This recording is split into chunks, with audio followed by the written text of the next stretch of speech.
Прийшли окупанти до нас в Україну, форма новенька, воєнні машини, та трохи поплавився їх інвентар. Байрактар. Байрактар. Російські танкісти сховались в кущі, щоб лаптя посорбати довбані щі, та трохи у щах перегрівся навар. Байрактар. Байрактар. Зі сходу припхались до нас барани, для восстановлення великої страни, найкращий пастух баранячих отар. Байрактар. Байрактар. Їх доводи, всяке озброєння, різне, ракети, потужні машини залізні, у нас на всі доводи є коментар. Байрактар. Байрактар. Вони захопити хотіли нас зразу, і ми зачаїли на орків образу, з бандитів російських робить примар. Байрактар. Байрактар. Російська поліція справи заводить, на вбивцю рашистів ніяк не знаходить, хто ж винен, що в нашому полі глухар. Байрактар. Байрактар. Веде пропаганду кремлівський урод, слова пропаганди ковтає народ, тепер нове слово знає їх цар.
everyone, I am the Enforcer, and I'm accompanied by Enforcer Matt. Hello everybody, and welcome back to the stream. And tonight we're going to be reporting on the day 96 and 97 news of the past 48 hours of the war in Ukraine, since this is Tuesday and I just got off of the Monday break. The Monday break was incredible, and we've got a little bit of news to cover here, but I wanted to cover this first because I thought this was the coolest thing. I was actually reenacting on Monday. That's why there was no summary uploaded yesterday, so sorry to everyone who was looking forward to one. Unfortunately, I was out in the middle of a reenacting field doing my stuff. Surprisingly enough, I actually met some fans. They, of course, swore secrecy and pretty much agreed to never disclose my identity, what I look like, or who I am to the public, but it was incredibly cool to meet some fans, and it was the most one-off encounter ever. And when they walked off, I was actually telling my reenacting group, I was like, that was weird in a really cool way, because it was weird because I never expected that fans would actually find me. But surprisingly, I was literally the first reenactor they saw once they entered this place.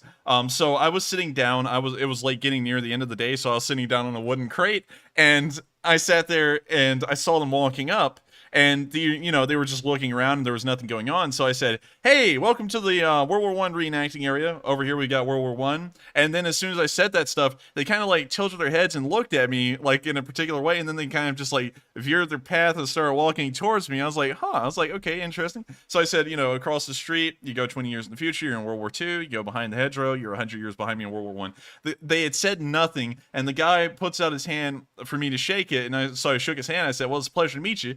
And then he said, "Your secret is safe with us." And I said, "What secret?" And then he said, "You're the Enforcer." And then I said, "Hello, everyone. I'm the Enforcer." And they were like, "Oh, it's really him." And so I sat there and talked to him. They were great. And I have to say, it's really cool to meet fans. That was the first time I've ever done that. But that was the coolest thing ever. I know they were watching. They sit in the waiting room and listen to the music. And they even sit through the question segment as well. So hopefully they'll never release my identity or what I look like to the public. They didn't take any pictures, thank God. But they were a really cool group, and it was really nice to meet y'all. So if y'all are watching tonight, it was really cool. It was probably cooler for me than it was for y'all, honestly, because y'all are the first fans I've ever met.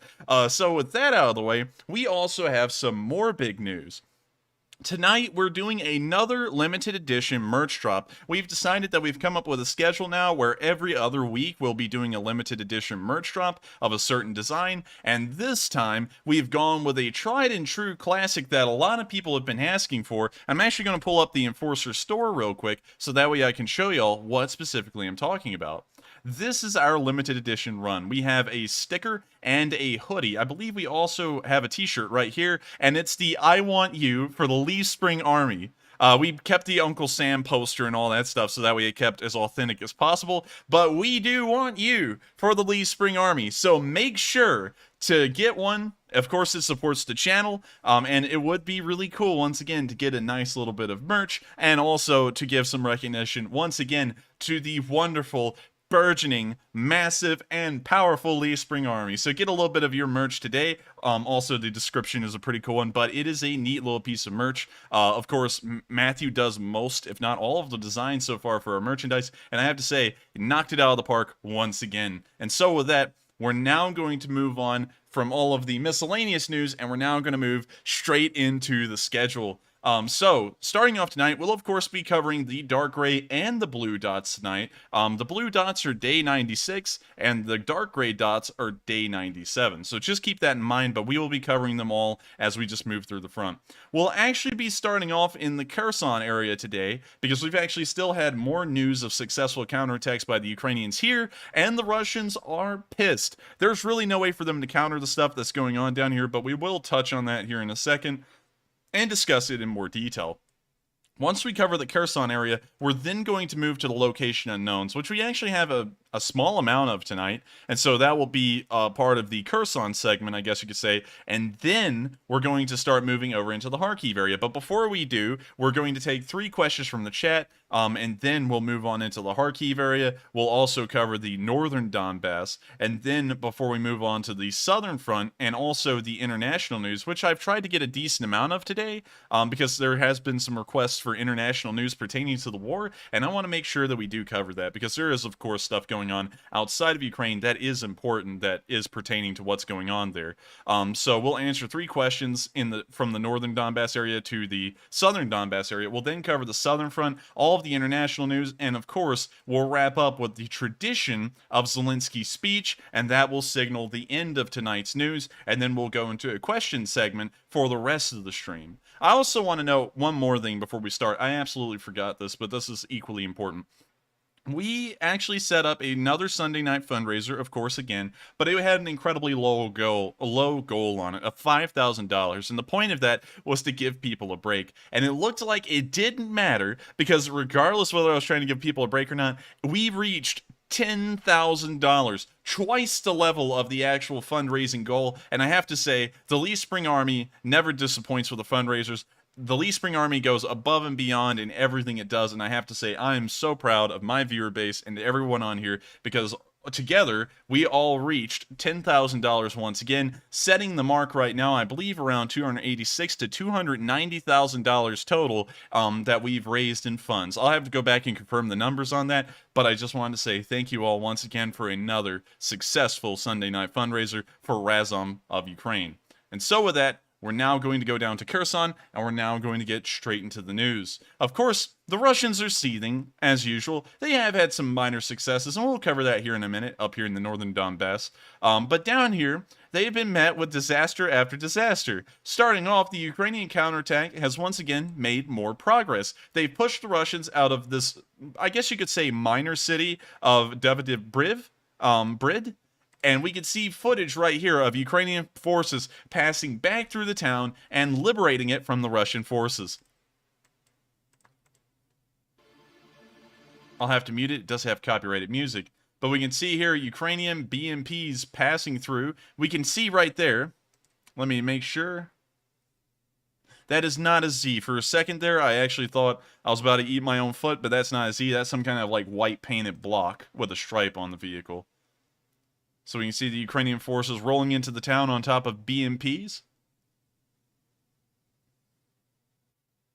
And also, just to confirm that they are Ukrainian, we could see there for a brief second the yellow armband on one of the TDF soldiers. So I'm assuming it's a TDF because their uniforms aren't exactly, I guess you could say, Army standard would be the best way to say that. We can see that the BMPs continue to roll on into the town.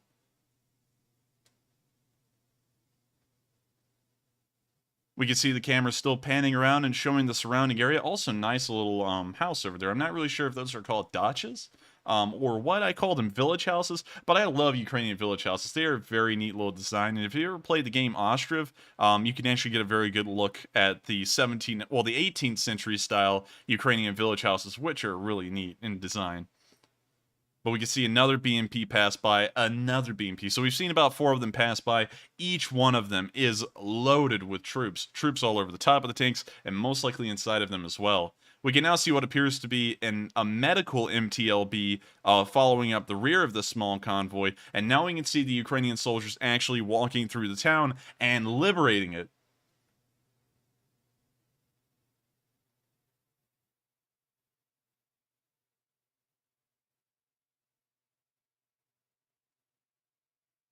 Of course, Ukrainian forces have been met with nothing but success in the southern front, and this is something that had been planned a very good time in advance. Of course, counterattacks are not something that I guess you could say happens within a matter of days or hours. Usually it takes the planning of around a month. And this month of planning that they've put into this, combined with the execution, has been put off flawlessly. And they've now managed to secure a massive offensive in the south, which is cutting off the Russians from the western side of the Dnieper River and pushing them back to the other side. Hopefully the Ukrainians can retake Kherson here in the future, but that is still out of Ukraine's reach at the moment, although they are taking back a large amount of land that is north of Kherson and south of Kryvyi Rih. I've been calling that the finger here on the stream for quite some time, and it at this point doesn't look like a finger, it looks more like a stump.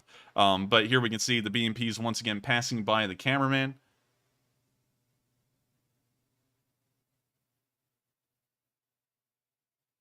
Of course, wonderful to see. the Ukrainian forces have been moving at a lightning fast pace in the south, which does let us know that Russian forces are weak across the entirety of the country, and they must have dedicated most of their resources and efforts into the Severodonetsk area alone, considering that this part of the front line is collapsing much like we saw around Harkeev or Kyiv earlier on in the war. With that, that is the end of the video, but it's great to see that the Ukrainian forces are on the move, and we do have them on film showing that they are advancing through the town. Of course, that footage is released after they have left the town, so we've got a fairly good idea that they have probably pushed all the way down to Brusky, I believe is how that's pronounced, but we'll once again get more information on that later on. So once again, wonderful to hear. This is incredible news, and hopefully the Ukrainians can keep up their advantage in this offensive, because the Ukrainians have pushed them all the way back from Vysokopilia, which is around, I believe, 20 miles or so. Yeah, around 20 miles from the current front line, and so the Ukrainians have managed to push these Russians back an unbelievable amount, and this counteroffensive has covered a lot of ground. If you were to look at one of my last week's maps, this is massive. These are massive gains for the Ukrainians. We're now going to move further south on this front line towards the village of Lysychansk, which is on the Inholets River, and we can see here that a Stugna wipeout was conducted near Kherson. Of course, it says Ivanivka, but I actually pulled up Ivanivka, and Ivanivka, the only one I could find in Ukraine, is actually right here, actually just north of Odessa, and we know that Russian forces are not north of Odessa, so I had to just accredit it to somewhere near the Lysychansk area, considering that that was the best information I could find as to where it may be. So here's the video, and we can see a Stugna wipeout recorded on film. Fortunately, it does have copyrighted music, so it can't be played. And we can see the Stugna scope looking at the vehicle. We can then see the shake and rocking of the camera, which lets us know that the missile has been let fly. And then we can see in this explosion Putin's hopes and dreams of holding on to Kherson becoming a little bit harder and harder to ascertain.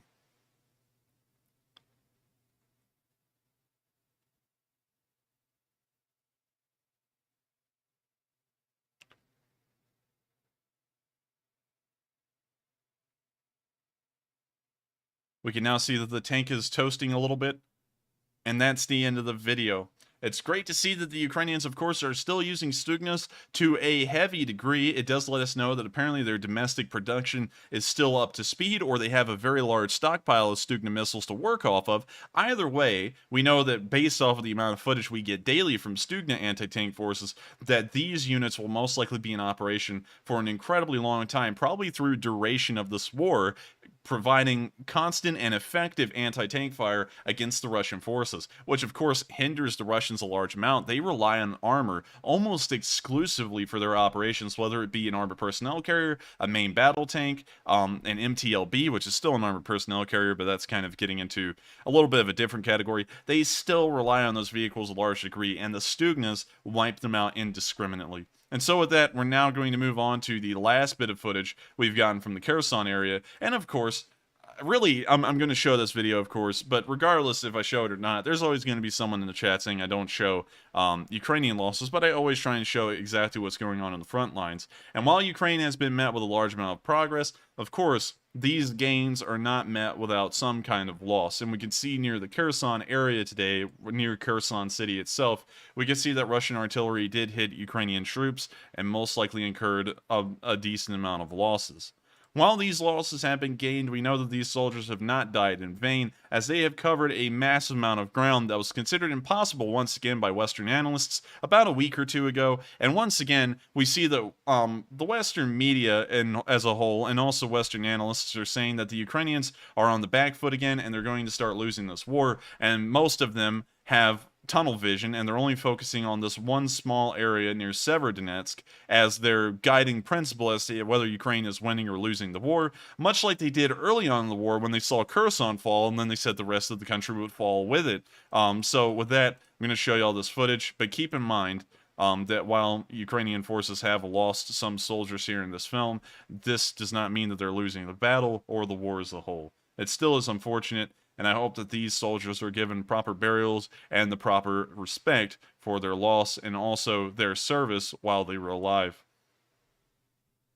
We can see here that the Ukrainian soldiers appear to be resting alongside their vehicles, and the Russian artillery or the precision strike from this drone begins to rain down right on these Ukrainian units.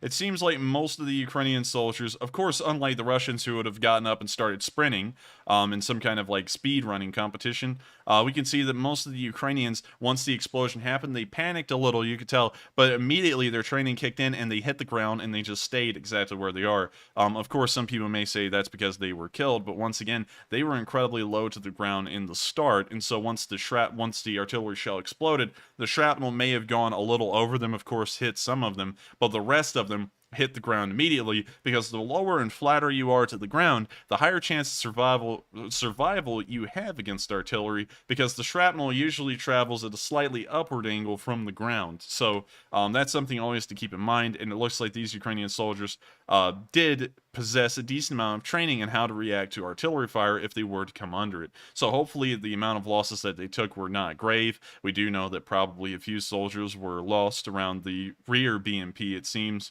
but still, it looks like a large amount of them did survive, and the Russian drone was not able to inflict large amounts of damage on the remaining 3 BMPs that were in the small convoy.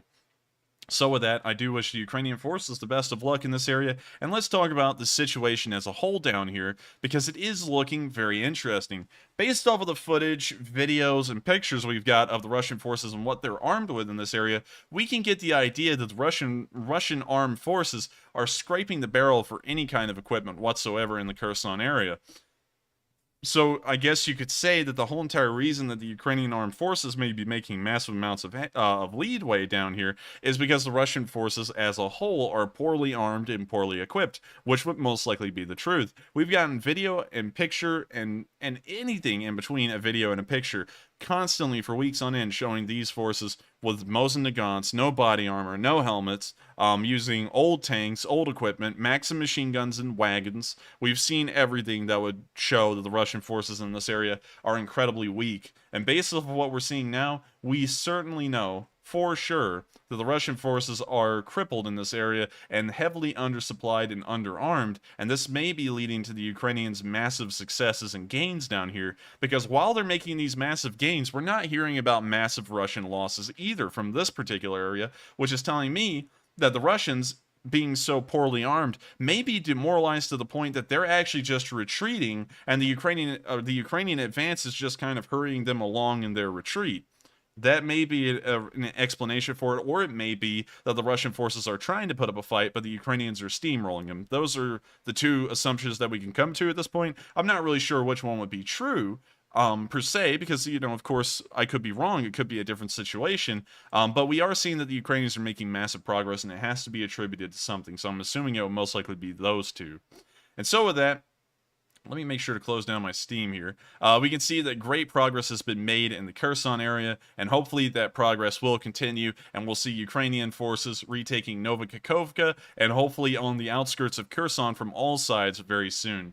With that, we're now going to move on to the location unknowns, and we have some very interesting ones tonight. While we have a small amount, they are of course always interesting, and we will actually start off on day 96 and then move on to day 97. Starting off on day 96, we can see that the Russian forces are having lunch, and we can make some very interesting observations about what appears to be peasants eating a nice medieval lunch. When I say peasants, I'm saying this because these guys literally look like they came out of some kind of a 15th century Russian village, and were told by their lord to go and fight somewhere in a faraway land. Look at how bad off these soldiers are. None of them have the same undershirts. I mean, they literally look like civilians that may have been armed with some weapons. And this is pitiful, but I'm going to let the video play.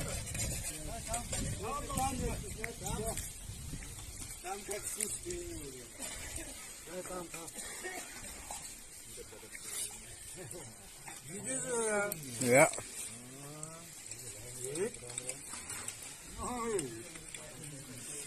Ara, помаши рукой. Ой. I mean, like, look at their rations. This guy's eating bread with meat. Well, this is literally the medieval ages. I mean, like, at least in the Ukrainian army, they at least get proper meals, you know, like an MRE, which, I mean, like, while I'm not a big fan of an MRE, it's at least more nutritionally balanced than some bread and some meat. I mean, like, this is literally...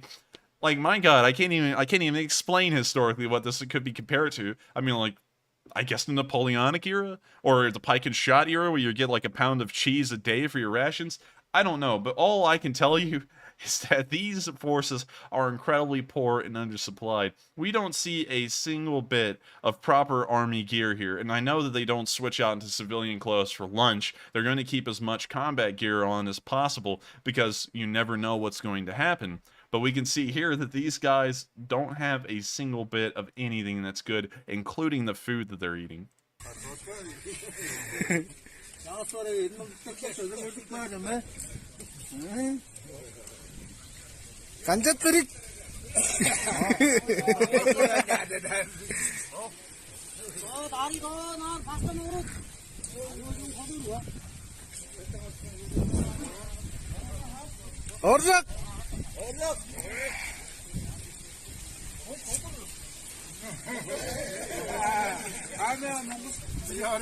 So we can see a guy who's somewhat in uniform here, and something interesting to note about this poor sucker as well is that look at the condition of the man's uniform. His fatigues are nearly rags. There's holes all over him. The stitching looks like it's coming apart. Everything about this guy looks like he's living in poverty. I mean, like, hell, if you put this guy on the streets of Los Angeles, you wouldn't be able to tell a difference in between him and the homeless people. And this is terrible, honestly. I mean, like, really looking at this seriously, this is pretty rough. Because if they can't even switch out the cheap things like fatigues, imagine how bad off the weapons they're issued are, or the webbing, or, well, not the webbing, I guess you could call it the rig, that they're being given. I mean, like, all of it must be in terrible condition. This guy doesn't even look like he may even have a helmet. I think the best thing he has might be that beanie.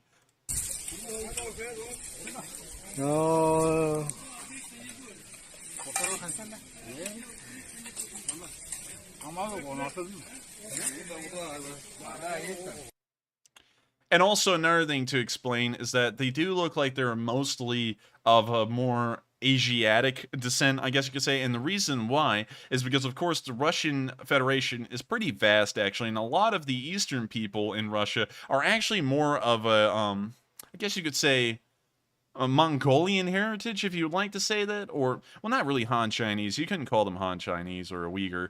They would be Mongols, most likely, or at least of that descent. And so it would be reasonable to assume that these may be Tuvans, or another group of Siberian-like people who live in the far east of Russia, instead of in the west, where most of the Slavic Russians live. And so, of course, interesting to note the poor quality of their uniforms, their food, and also how bad off their normal fatigues look. And, of course, one would say, I did see someone say, don't judge a book by its cover, and that's true. It's not good to judge a book by its cover, but at the same time, uniforms are literally the cheapest thing that a military can produce. And so if they can't even replace their fatigues after we've seen them get worn down that bad, imagine how bad off the rest of their more expensive equipment, like an actual rifle, is. I mean, like, hell, I would bet you the rifles don't even have dust covers at this rate.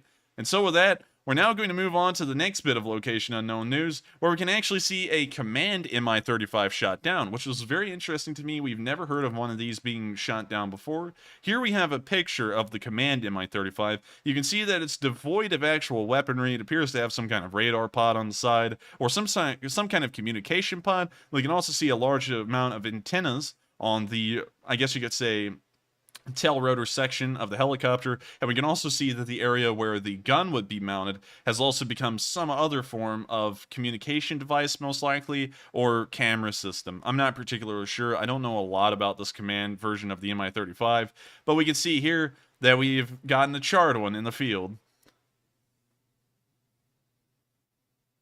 Suffice it to say, I don't think this one will be commanding anything more than the rate at which the sunflowers grow. So, of course, great to know. I don't know what kind of ranking officers would have been on this command helicopter. Usually when you're talking about any kind of command vehicles, usually your higher ranking officers in the field are within command vehicles, because While, of course, a lot of people have the perspective that commanders like squad leaders, platoon leaders, and then going all the way up to like a brigade leader or something like that are kind of like in the fighting themselves. Usually they're close to the fighting, but they usually hardly ever shoot, and their job is more relegated to the abstract, which is trying to tell people what to do, where to go, where to shoot, that sort of stuff. And so I would assume that there was most likely higher ranking officers within this helicopter that may have been killed. Can't really tell you for certain. That is an assumption, but it is great to know that a command helicopter like this has been shot down in Ukraine. So with that, we're now going to move on to the last bit of news we've gotten from day 96, where we can see a Russian BMP get destroyed. I bet a lot of people are going to be happy to see this one. Everyone's always happy to see a good Stugna attack because it does show that the Stugna batteries are still operational, and it also shows that the Russians are completely vulnerable to Stugna attacks every single time. I've never seen a Stugna attack fail, actually. And so, here's the video. When you see the BMP traveling down this road, it appears to be paved because there's no dirt being kicked up. It may be a gravel road as well. And we can see that it's still rolling on its way fairly well. And we can now see that the Stugna has been fired and the missile is traveling on its way. And it looks like the BMP started to stop at just the wrong time, and then it got hit.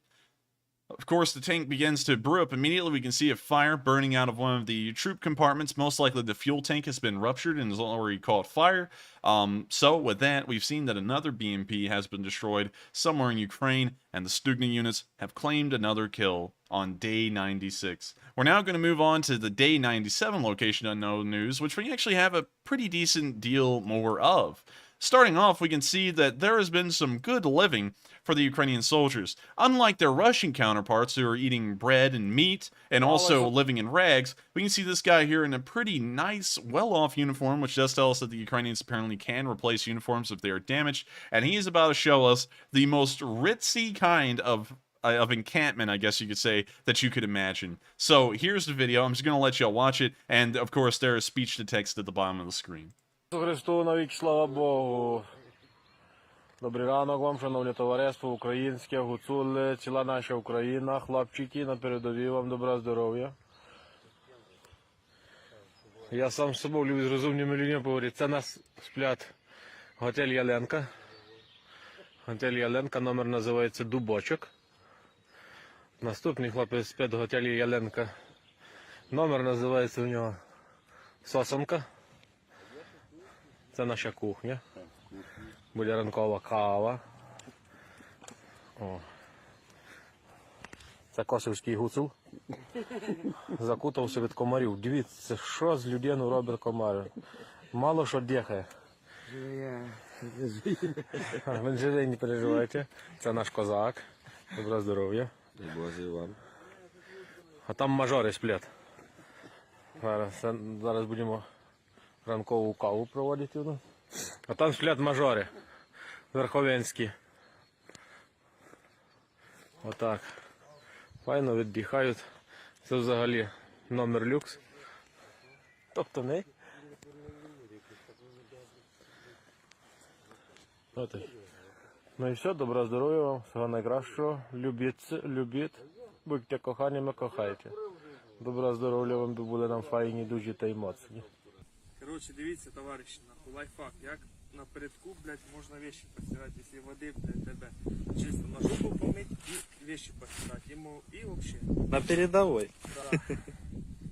Можна просто копати, можна так. Now I have to pause the video right here and I have to explain something.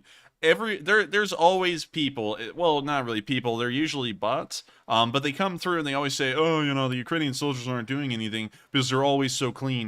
But look at this, these guys here don't even have a washing machine, which of course is normal. But we have seen Ukrainians with washing machines on the front lines before. They do carry them around.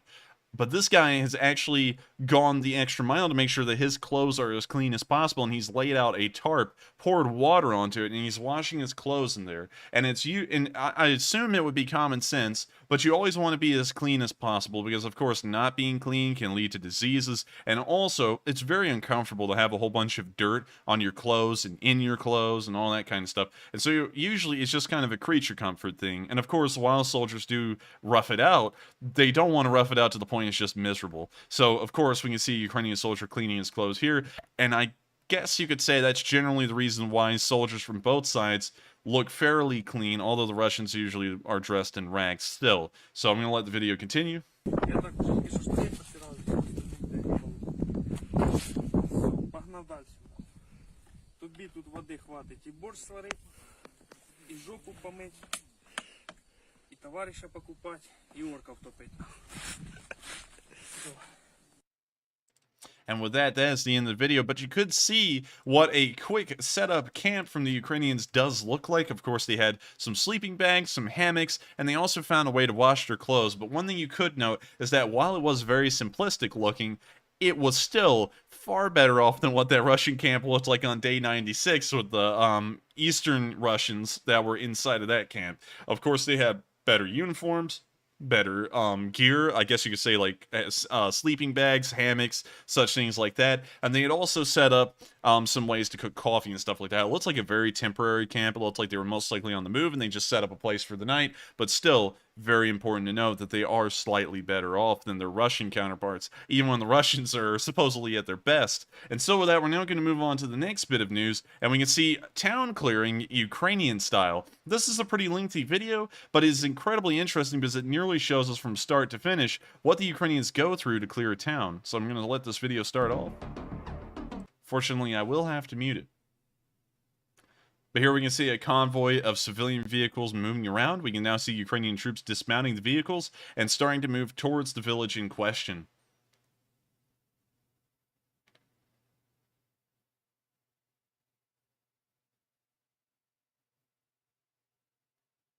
We can now see something explode on the road. I believe this may be an artillery strike. I can't really tell for certain.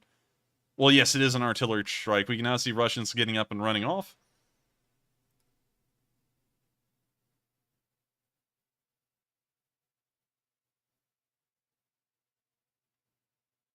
We can now see one of the Ukrainian armored cars shooting towards the tree line in the distance where Russian forces may be and trying to push them back and away from the village so they can continue to advance. We can now get an idea from this footage how easy it must be to actually tell where Russian forces are. And this is something we've seen a lot through the war, but something important to note nonetheless. It's that Russians drive through the fields, and when they do, they leave these very heavy and deep imprints in the field, which pretty much shows you exactly where they went. And so while the Russian forces can hide in the tree lines, the tread marks, I guess you could say, or the tire marks that go through these fields pretty much can lead drone operators right to them.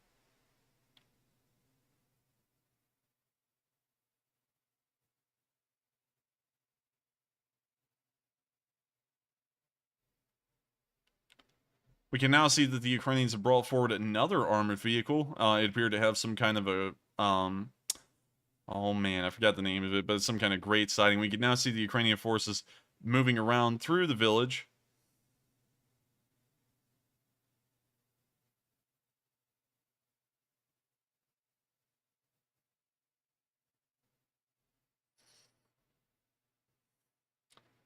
They're now lined up on a wall. It appears that they're getting ready to start moving through the town, and now we can see them moving through the town with the KAMAZ truck, it seems, taking up the front. We can now see some civilian vehicles that they used to get into the town leaving, and we can now see them clearing out the streets. It seems like they may be in a firefight. I'll try and unmute it and see. They are in a firefight, but I can't play it too long because it does have copyrighted music. And of course, I don't want YouTube to come down and take out my kneecaps. And that's something I would like to cover real quick about copyrights, is that a lot of people have been saying I can play copyrighted music because I'm press, but still at the same time, YouTube does not care if I call myself press or not. I've actually tried and go and do that, and they just deny the request. So I don't really want to deal with that trouble, and I just want y'all to know in advance that's why I do keep it muted. But here we can see the massive amount of civilian vehicles that they drove into the town, along with some armored car support. And we can now see Ukrainian moving forward with an RPG-7 to fire at a Russian position. We can now see him crouch and level the RPG, aiming it. And now we can see him fire the piece. And it hits the house in the distance. We can see it just right there. We can now see another perspective of this guy firing the RPG.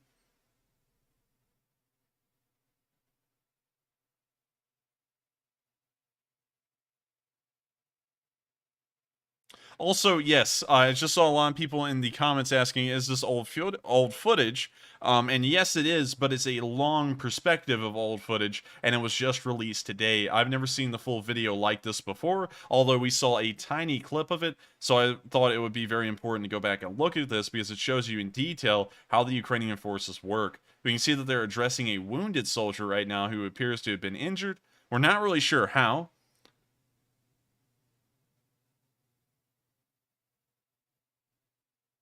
We can now see them laying down fire again in the village. And we haven't really seen any extended firefight footage or combat footage in a village like this before, and so that's why I did make an exception today and allow this old footage in, as because it was, of course, very interesting to see how the Ukrainians operated. We can see that they're not afraid to show that they do take casualties. We can see a wounded man here inside this van who appears to be bleeding. And we can see that they're getting ready to get him out of there and make sure that he gets some medical attention very soon. We can now see that they've captured a decent amount of Russians. Of course, we've seen this footage before. It is a little bit old, but it's tying all the footage together and actually showing us how this entire village was liberated, per se. We can now see the vehicles racing along with prisoners inside of them, and we can see that they were stripping them of most of their clothes. I'm not really sure why, but now we can see them packing them inside the vans and the civilian vehicles to get them ready to be shipped out. Something very interesting about this is that while this may be a month old, we never saw the mass amount of prisoners that they took in this one area alone. And it's massive. I mean, they're pretty much using all of their civilian vehicles to get these guys out of there.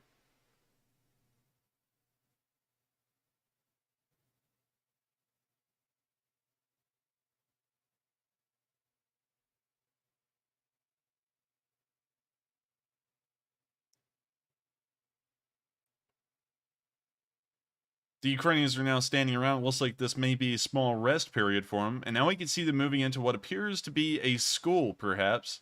Although I'm not entirely certain. We've seen this footage before as well, but once again, this is tying this entire firefight within this village into one large clip and showing us exactly how it all went down, sequence after sequence. We can now see the BTR-4 advancing with some Ukrainian troops, and we can see the Ukrainians firing into the building where the Russian defenders of the school are, as they're trying to push them out or uproot them from their positions and then destroy them. We can see that most of the Ukrainian soldiers, of course, are, I guess you could say, making sure that they're hidden behind the back of the tank, so that way they have some cover in between them and the school. We can see that the BTR-4 is still unloading into the building. And now we can see that they're getting a little bit of tank support as well.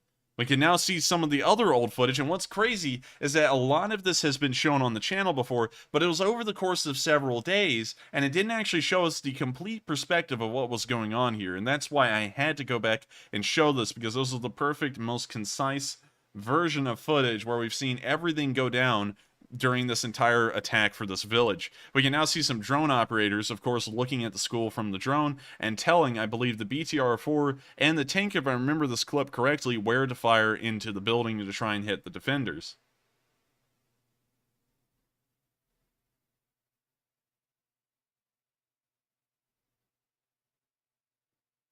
We can now see the Ukrainian soldiers moving up the road.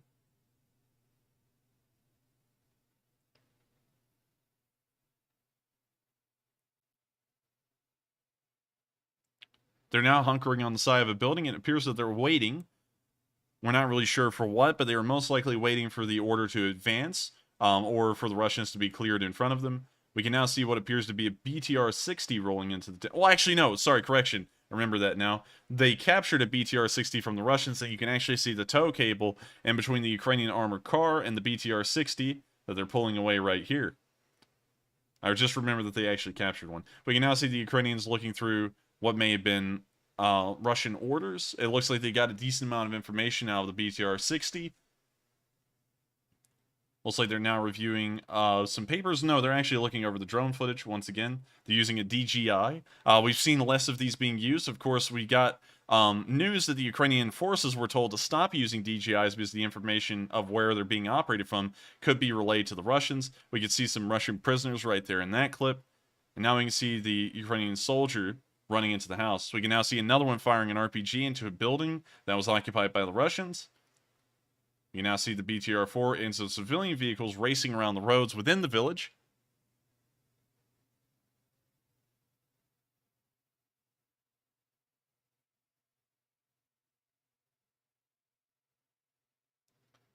We can now see them going into this smoky house, trying to make sure it's cleared of Russians. We did see a Ukrainian run out of there. And we can actually see that this guy has a very kitted AK. That's something that a lot of people always talk about is, oh, you know, the AKs aren't kitted. This guy's got a pretty decent one. It looks like it's a AK-74 with a suppressor on it and also an optic. I'm not exactly sure what kind, but still, this is much more kitted than the usual Russian soldier or Ukrainian soldier that we see.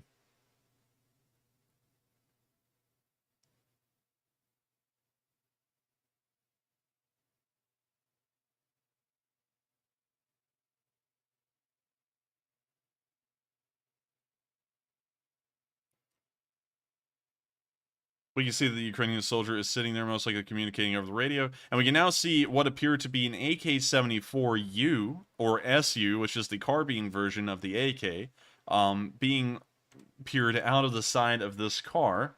It looks to be a Toyota, and they're now making sure that the village is cleared out as they move on out. And with that, that is the end of all the videos, I believe, except for this one, where we can see the Russian captures from that village.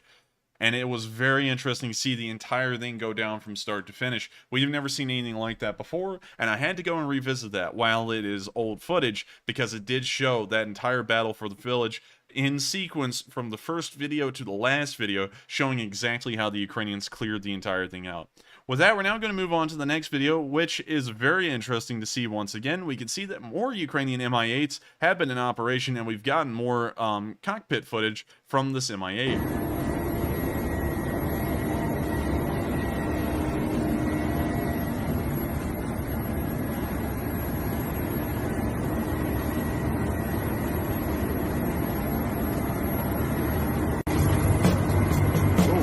That's really copyrighted. Don't want to get in trouble there. We can now see the helicopter pilots showing each other. We can also see that apparently they have some guys in the back there. And we can see that they are pretty low to the ground almost the entire time. Now, what's really interesting to me, and what's really cool, is that whenever you see MIA footage from the ground, it never looks like they're going fast, but when you actually see the video footage from the cockpit, these things look like they're going like 400, 500 miles per hour.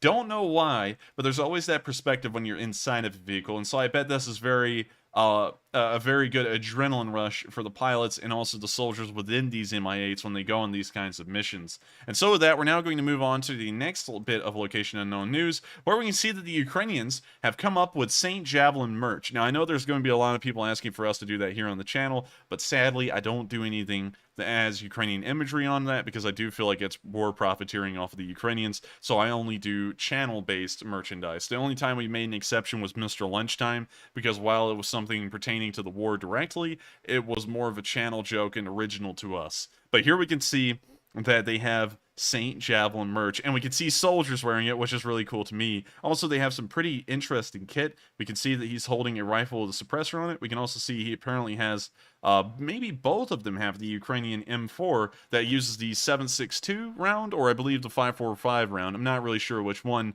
but still, really cool to see them wearing St. Javelin shirts, and I have to say, really neat for sure. And with that, we're now going to move on to the next two bits of Location Unknown news, where we can see that a Ka-52 nearly killed itself in its own stupidity, where it almost wiped itself out on a river. And so I'm going to start this all the way from the beginning and let y'all see the stupidity unfold.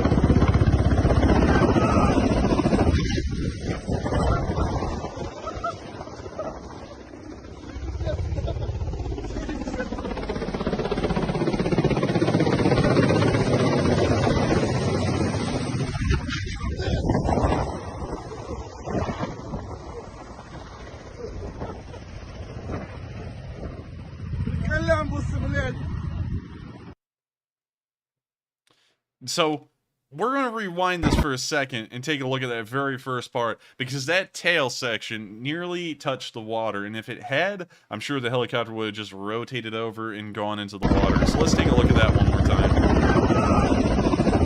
right there. That is at least a foot away from the water. And these stupid pilots nearly killed themselves in an attempt to impress these soldiers.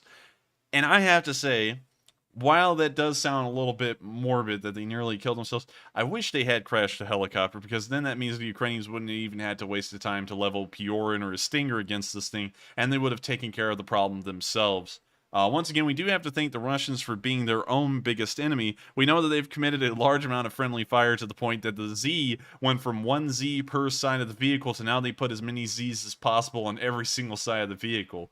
So with that, we're now going to move on to our last bit of location unknown news, where we can see the Ukrainians using an SPG-9. And while the SPG-9 is incredibly old, we actually did look at the statistics of the armor penetration values of the shells that it can use, and we actually found out that this thing can puncture modern armor. So while a very old system and antiquated by modern standards, it still does possess that punching power to at least knock through the sides of every single kind of main battle tank, and also every single kind of armor personnel carrier from every single side. And so here's the video of the Ukrainians once again using another SPG-9.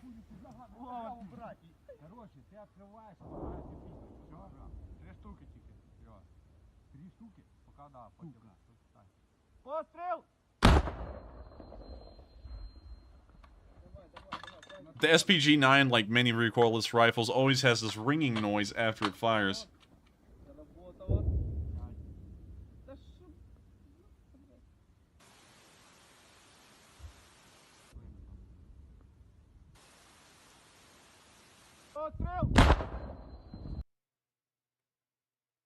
So, very interesting to see, and it's really cool to see that the Ukrainians, of course, are using somewhat dated systems, but with modern ammunition like they have made for the SPG-9, it does have a lot of stopping power, I guess you could say. And I've also seen some people saying in the comments section that the KA-52 does not have a tail rotor. I do know that, but you do have to remember that if the tail section of a helicopter gets submerged in water even by a little bit, and the helicopter then tries to turn, it's going to get a lot of resistance from the water that it's touched, and so then that water, through the resistance of the tail somewhat being in it, will just rotate the helicopter over, considering that it's going to get a lot of resistance back there, and that's something that the pilots aren't going to be accounting for, and it's just going to roll in sideways into the water. And so, while it doesn't have a tail rotor, the water would most likely have dragged it down if the tail section had actually gone into the water.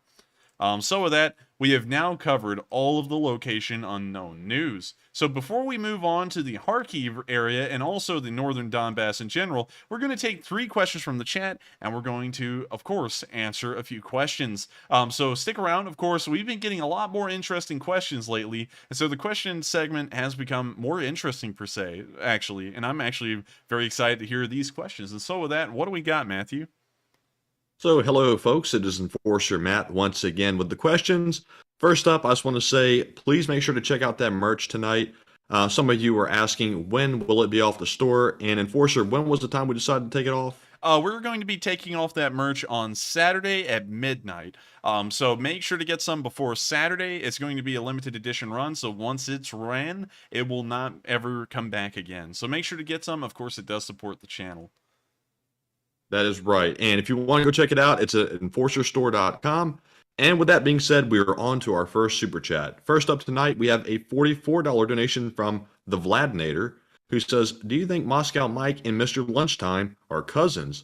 Keep up the good work, and I enjoy the updates from Australia, where it's part of the news broadcast nowadays. And actually, Vladinator, if we just open our window real quick and yell down the street, we might be able to see what Moscow Mike is doing down there.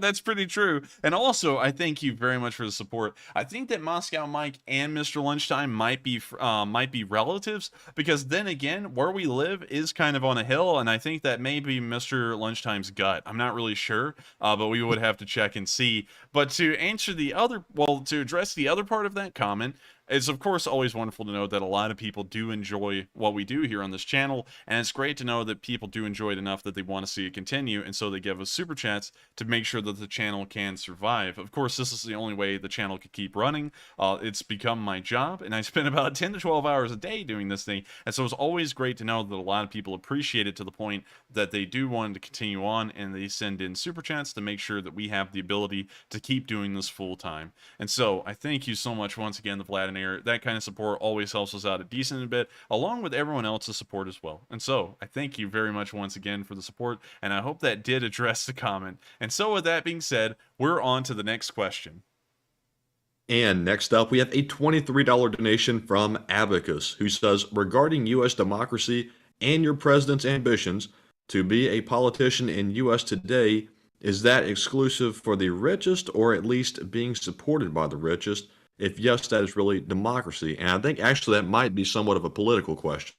It is somewhat of a political question. I really feel that if you have, and I'll answer this as neutral as possible, but I feel like if you have the ambition, anything is possible, because one could say that you have to have some kind of prerequisite to do anything, and I didn't have a prerequisite at all to come on here and start talking about the Ukraine war and giving nightly summaries. I've never had military experience. I've never, I don't have any life experience, hardly, once again, just for people who may not know. I am only 20 years old, and so I got on here and I started doing this, and as long as you don't actually hold yourself down to any kind of limitations, literally anything is possible. You can go out there and do anything in the world, and so I think that there really isn't an answer to how one becomes president in the modern day. I think if you have the conviction and also you have the trust of the public and you are really sincere, I think you can do anything. And so I thank you very much for the support, and I hope that does answer the question.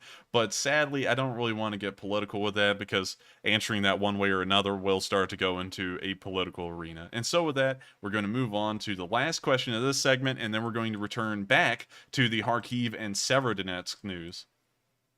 And up next, we have a $20 donation from Tony Ania, who says, Enforcer, do you think that in June there will be an increase of disinformation intended to cause loss of faith in Ukraine because the invaders' contracts end at the end of June? I think there will be. We're already seeing a decent amount of that right now. Usually the Russians are actually spreading around misinformation, like Zaporizhia has nearly fallen, which Zaporizhia is around 20 miles away from the front lines right now, so I don't know how they've fallen unless a Mr. Lunchtime tripped and fell in that direction. But you know, like they're already doing that. The Russians are already trying to commit misinformation campaigns. We've seen that a decent amount in the Severodonetsk area, where supposed Ukrainian forces say that they're under-equipped, they're not ready to fight, and they literally film themselves saying they're refusing to fight, which does not make any sense. And also, from the reports that we've gotten from that area, and I've confirmed that with Operator Starsky, the Ukrainian armed forces in that area are very well supplied, well equipped, and they have good morale. And so all those videos were faked by the Russians. The Russians are continuously trying to create misinformation campaigns, because that can, of course, demoralize the soldiers in that area. If they hear that a friendly unit of their own nearby is suffering and it's fake news and they believe it, that could demoralize them, and then that's like an infection and can spread. And so with that in mind, of course, that's always something important to note, is that the Russians are always trying to demoralize the Ukrainians and and I guess you could say boost the morale of their own side by spreading misinformation. So I hope that does answer the question. We've already seen that right now, and I do believe it will most likely kick up around the time that contracts will be ending, so that way they could at least make the Russians think this isn't going to be as bad. I could maybe sign the contract again and just get through this thing like a cakewalk. So with that, I thank you so much for the support, and I hope that does answer the question. And I've also seen a lot of people going, wow, he's only 20, and yes, I am only 20. A lot of people think I sound like I'm in my mid-30s, something like my early 40s, but I am only 20. So if that did shock you, I hope you are shocked more by my maturity than the age. So with that, we have now reached the end of this question segment, and we're now going to move on into the Harkeev area and the northern Donbass area, also called the Severodonetsk area, and discuss the events that have been going on there. Of course, in the Harkeev area, we're going to start off as close to the front line as possible, and on day 96, we can see that the Ukrainians are using a captured T-80 BVM. Of course, it's wonderful to see. We know that the Ukrainians had no T-80 BVMs, so we can see it right there. Going into this war, T-80 BVMs are exclusively a Russian upgraded version of the T-80 tank. And so we know that this was a Ukrainian capture, and they have now sent it back to the front lines to be used against the Russians. We can now see it moving around, and we can also see that they've appeared to have added some kind of camo netting to it, which is a very fine addition. We haven't seen much of that. And I have to say, they really pulled out all stops to make sure that this T-80 BVM was kitted to the Ukrainian standard, which is, of course, excellence at this point. Along with the Western gear that they've been getting, the Ukrainian armed forces and their capabilities have only been rising over the course of this war. And we also know that the Ukrainians, as of last count, have more tanks in the theater than the Russians do at this point, which is a very interesting thing to note. With that, hopefully this T-80 BVM does help the Ukrainians push an offensive in the Harkeev area, because it does seem like, based off of the video evidence we've gotten today, that the Ukrainians have once again begun to push the Russians out of this salient in the northern Kharkiv Oblast. Moving on to day 97, we can see here that the 1st Brigade has destroyed some more Russian tanks. And here's the video.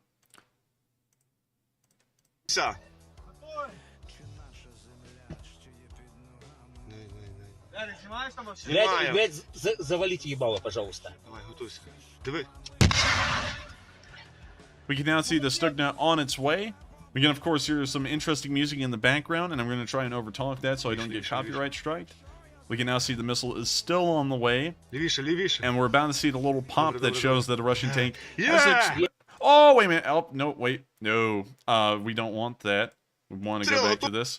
We just saw the turret go to space. It looks like some Russians got some flight miles. So let's look at that again, because that turret went flying faster than that manhole in that nuclear test in the United States. If y'all want to find out about that, pull it up. It's an amazing story. A manhole, hypothetically, may have gone into orbit and maybe out of Earth's orbit as well, although it's somewhat questionable. I guess you could say the facts and the validity behind it, but still an interesting story. So I highly suggest y'all look that one up. But anyways, let's take a look at that turret. Yeah! That little dot right there has to be the turret of the tank, and that thing went flying. You can, let's watch that one more time. Look at the center of the explosion right here where my mouse cursor is, and you're going to see this tiny black dot shoot upwards into the sky. It can only be the turret. So let's watch it again. Yeah! Oh my gosh.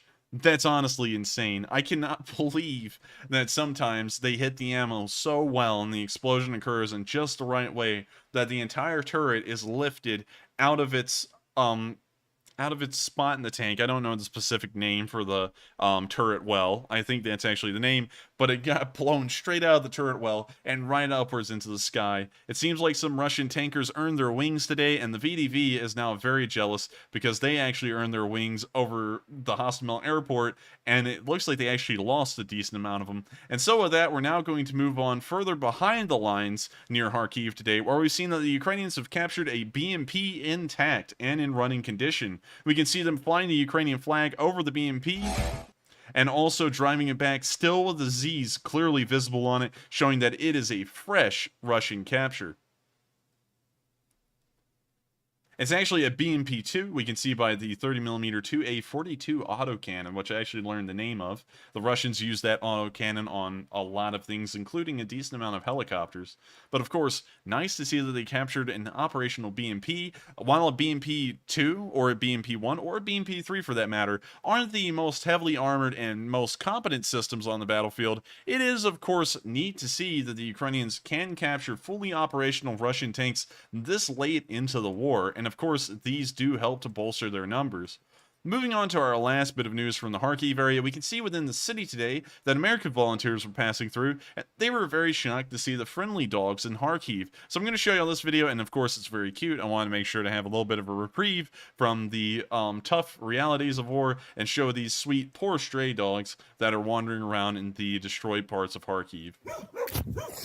A little hungry. The dogs staying guard. Slightly forlorn home. Russian renovation. So that's the end of the video, but of course, cute to see that the dogs look okay. They don't look like they're too thin or anything. And also, nice dog right here, just kind of playful. And when you see two of them here in this blown out part of the house, it appears that it may have taken a hit right there. And they're standing there looking at the guy from it, both of them at the same time. The dogs staying guard.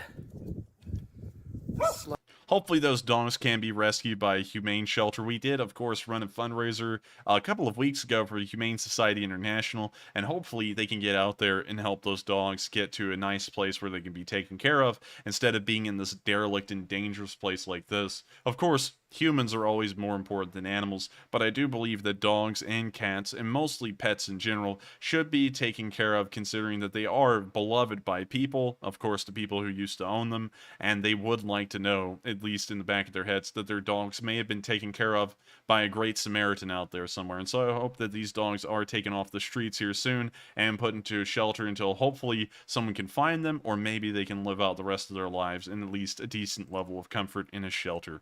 Hopefully not put down, because some shelters do that.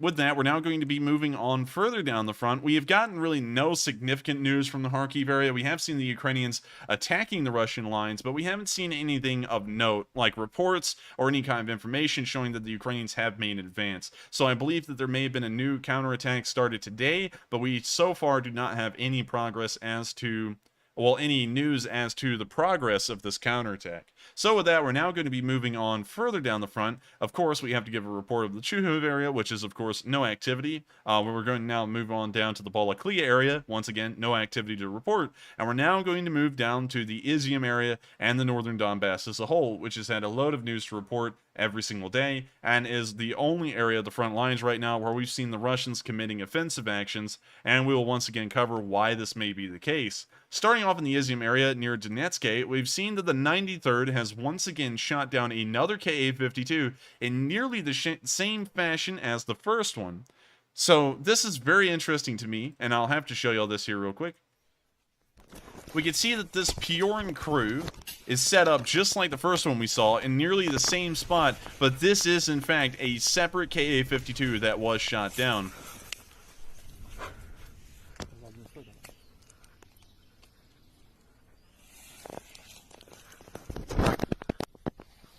We can now see them preparing to fire. And of course you'll hear the distinctive little beeping or the whistle from the Piorin before it fires.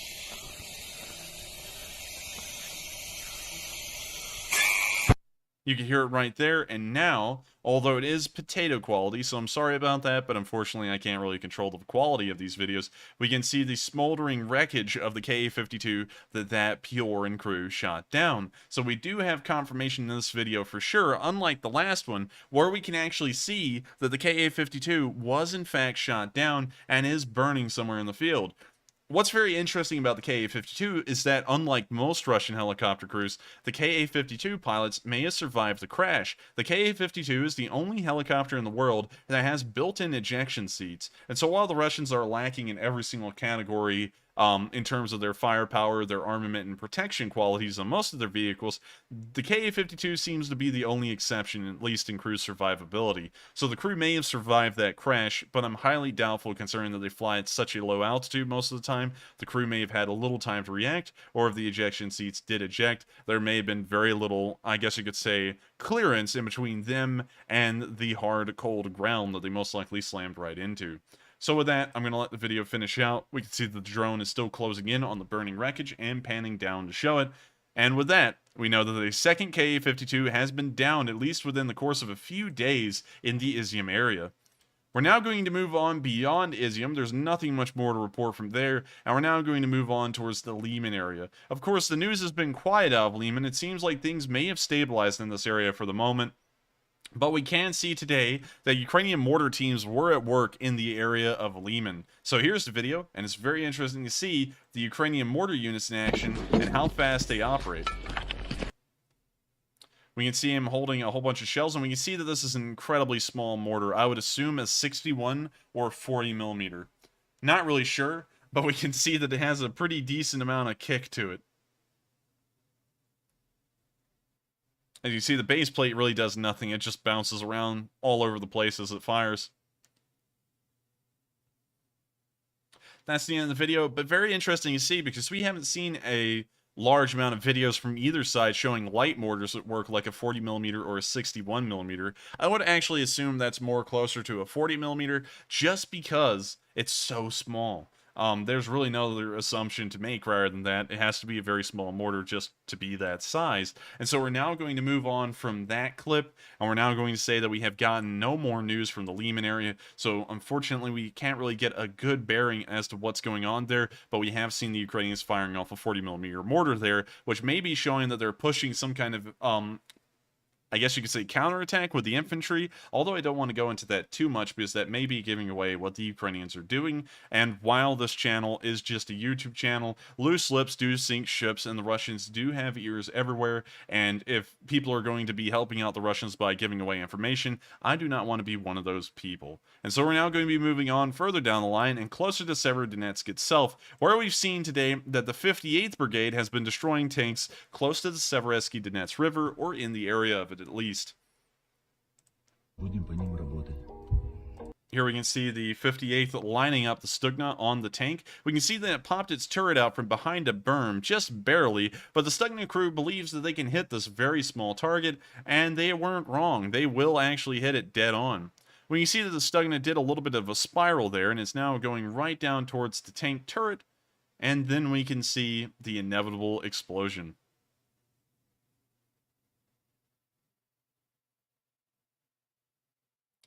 We can see that the tank appears to have been hit.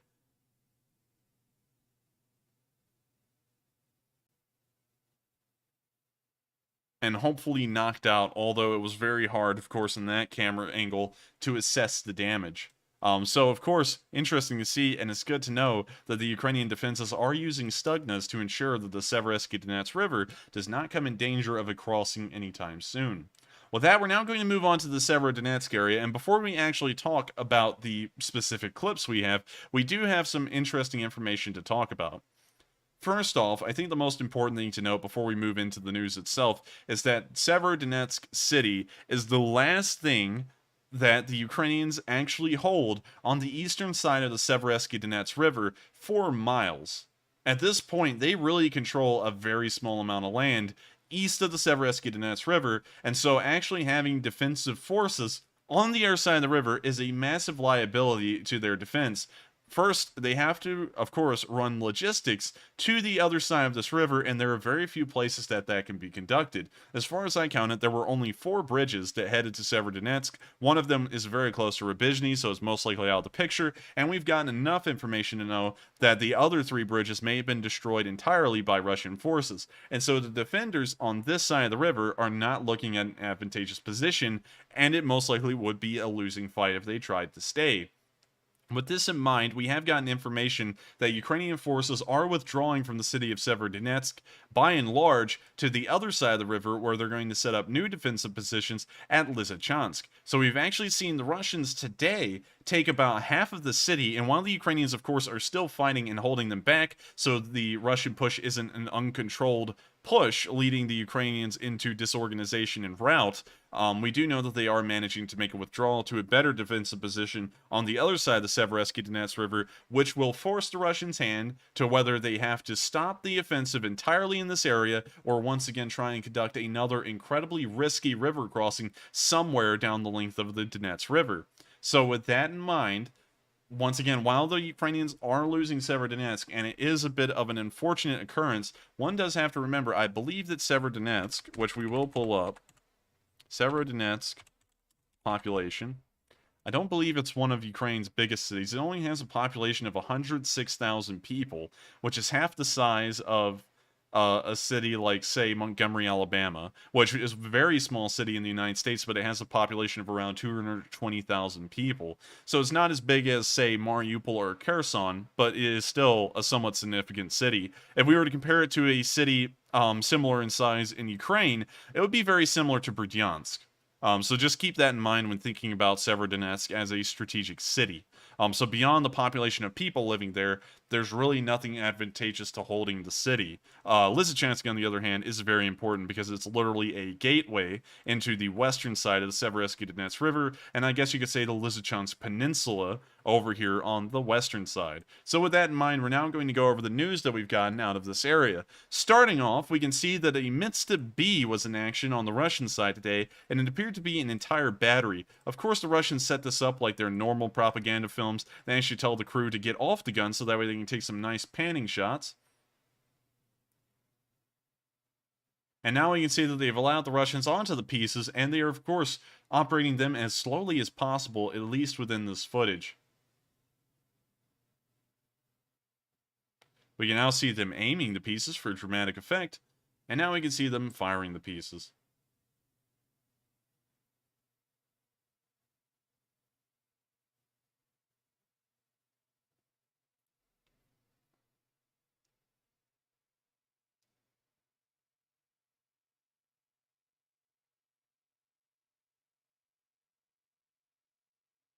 We can see that they're still firing.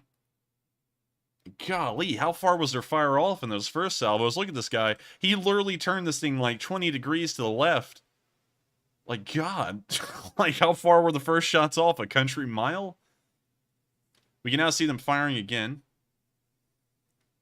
And of course, trying to make it look like the artillery is doing a decent amount of work. And then we got 1 second of detached footage that we could hardly even tell was from the midst at the very end. And it still looked like the rounds were off from their actual target, which was most likely this house, by about 50 yards. So once again, Russian propaganda at its best, which is usually piss poor. And so we're now going to move on to the next bit of news from the area, where we can see within Rubizhne on day 96 that the Russian bombardment near Rubizhne has caused some damage. And I would say some as in a lot. So here's the footage, and I'm just going to let y'all see it.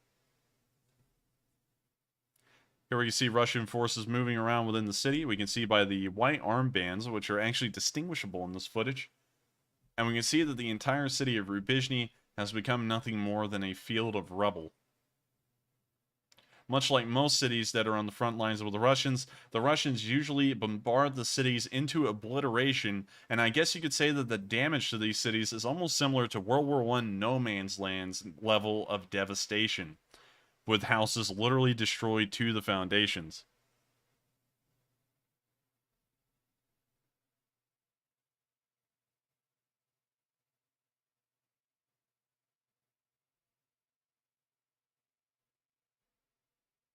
We can now see that they may have a stretcher, which appears that a Russian has been wounded, and they're now carrying him out of the area.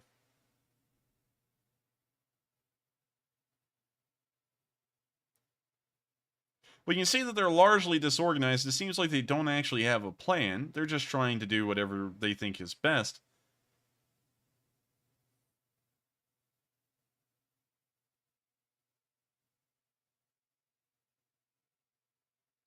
And look at the level of destruction. Block after block, almost mile after mile of Rubizhne, which there's not a lot of Rubizhne. It's about 2 miles wide, but probably the entirety of the city is destroyed to this level. It does not end even out at the furthest ends of the camera range here. The whole entire city has practically been leveled to the ground.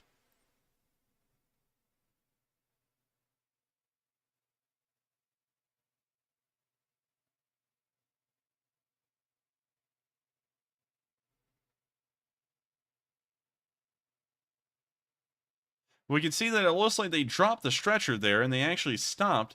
And it may be because Mr. Lunchtime is the guy on that stretcher, and if that's the case, that's a lost cause. It may also be that the blow-up doll is on that stretcher, and so they may have a hard time getting that out of there as well. Also, I'd like to give credit to someone for that joke. Someone actually said that one in the comments section, and I thought that was pretty good, so I repeated it. Just going to give that guy credit. Let me see if I can find him again. Let's see. Hoof-hearted. You were the guy who said that joke. I said it on stream. I hope that does appease you, because that was a pretty good one, actually. I saw that one. I was a big fan. We can now see that the Russians are gathering around the stretcher, and they're trying to figure out how to actually lift this guy and carry them with their very weak bones. It looks like they don't really have a good plan for that, and we can now see the drone panning around, showing that even what appears to be the water treatment plant on the edge of the town was nearly destroyed into oblivion, with large holes through the roof and damage throughout. We can also see a smoldering factory there in the distance, and with that, the drone footage ends. Very interesting to see that the city of Rubizhne has been leveled like that, and Operator Starsky's unit is actually the unit within the area of Rubizhne. I believe that, well, we were not going into where they're going, but they were near Rubizhne at a time. We're now going to move on to videos within Ukrainian controlled territory, and here we can see a nitric acid tank has once again been attacked today and has exploded. I believe that this may be the Russians' passive way of conducting chemical warfare against Ukrainian troops, because nitric acid is very corrosive and very toxic to inhale. Committing an attack like this is like the Russians dropping, I guess you could say, chlorine gas or Agent Orange on these soldiers without actually doing it. So in a way, they can get away with this without the Western world getting involved because of it. Що? А що це за хуйня? Хуёвая хуйня. Хімія якась, типа, да? Хать не советуется. Може траванути якось жорстко, да? Может, блядь. Я что за протики говорю, что, блядь. Я єбу. Very interesting to see, and once again, more evidence of Russian war crimes within the area. We've known that they've attacked the nitric acid tanks here at least 3 separate times, and it is very evident at this point that they must be deliberately attacking them when the wind conditions are right for the nitric acid to carry westwards or south to where the Ukrainian defenders most likely are. If this is the case, I would consider the United States, if, you know, of course, in a hypothetical situation where I was president, I would issue a warning that another attack on a nitric acid tank would qualify for that nuclear, chemical, or biological threat that we've said we would get involved for. And if another attack on a nitric acid tank like this was committed again, the United States would get involved directly into this war. Of course, the threat most likely wouldn't be carried out, but the threat in itself would probably be enough for the Russians to change their mode of operations and tell their pilots to stop targeting the nitric acid tanks, or for the Russian Air Force to stop telling the pilots to go out on sorties to attack the nitric acid tanks when the weather is favorable. With that, we're now going to move on to the next bit of news, more into Severodonetsk itself, where we can see fighting near the city of Severodonetsk. This is by the Ukrainians, and this was actually moments before the Russians attacked the nitric acid tank. And so, here's the video.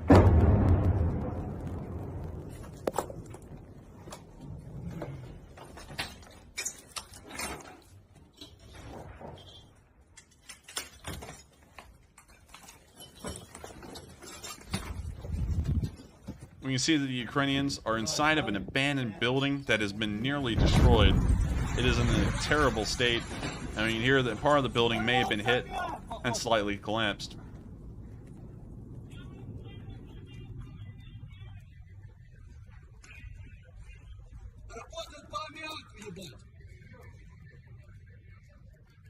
Андрюха, противогазы возьми. Тут противогазы есть. Вон, вон, вон, вон. Ящик приоткрытый.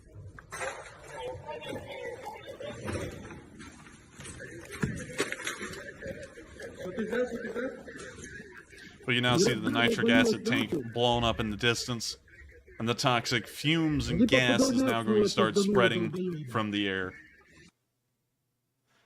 Very sickening to see, and it's just terrible to know that that much chemical of nitric acid has been emitted into the air. I would assume that that's most likely thousands of pounds of nitric acid that has been flung into the air by this explosion.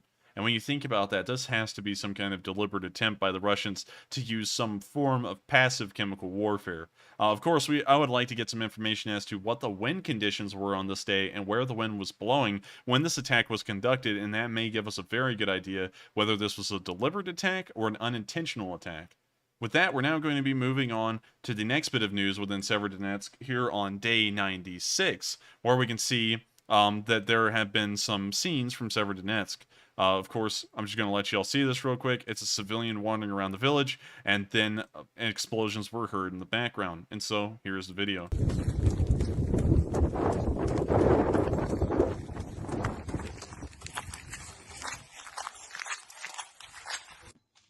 Сынуля, мы здоровы, все хорошо. Мама Лена нам тоже.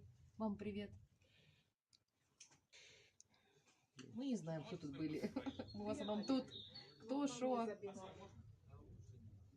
В нашем доме не было никого. Только мы, мирные жители. We see that explosion was incredibly close, and it appears that everyone ran inside. It looks like no one was injured, at least within the video, and I hope that that does carry through into reality, and hopefully if anyone did get injured, it was just a minor cut from maybe a concrete fragment that took flight.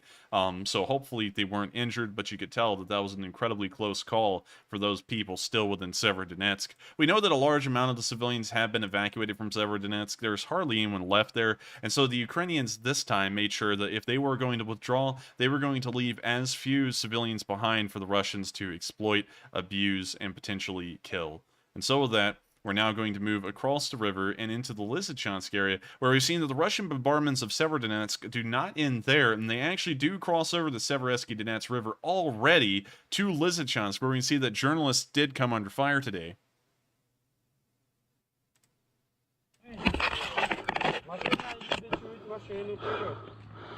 Ми позавчора за 20 хвилин втратили 2 колеса і одне прямо тут на мосту. А я втратив 2 машини. Люди виїжджали. Було один. Третій, там ще хуже. We can see them talking to some soldiers. Shahid, situation on other bridge. We can now hear the rounds coming in, and they were incredibly close. It appears that one of the journalists may have been injured. Okay. Все хорошо. Сука. Are you okay? Рука, не трогай руку. Не трогай руку. Okay.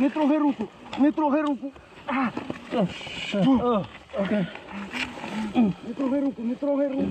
Don't. Сука. Okay.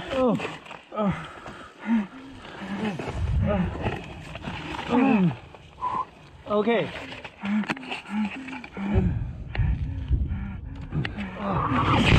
We now hear another round coming in incredibly close, but it appears that the reporters are going to be well protected in this concrete ditch. Everyone. Let them know. Hey, Kula. How are you? Kula, how are you?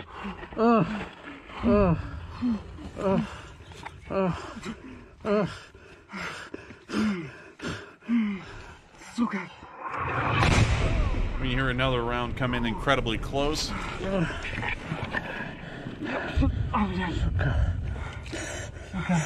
And it appears that the man here in the actual clip that we're looking at may have taken the hit. I think he may have actually been the same guy that was up there on the sidewalk, that when the shell exploded, he just kind of fell downwards and onto the ground. And I think after a second, he collected himself and managed to drag himself into the trench along with the other reporters.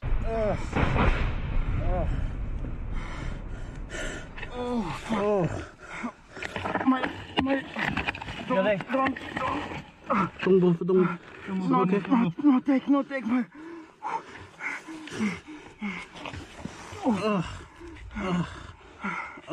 Okay.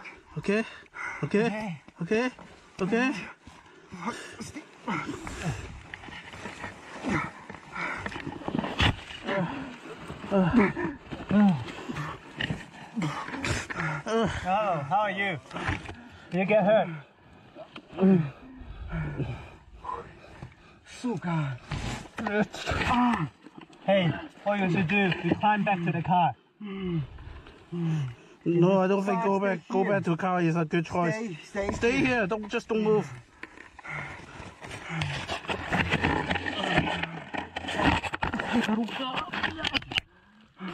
Okay, good. My GoPro has been recording the whole progress. Please don't move.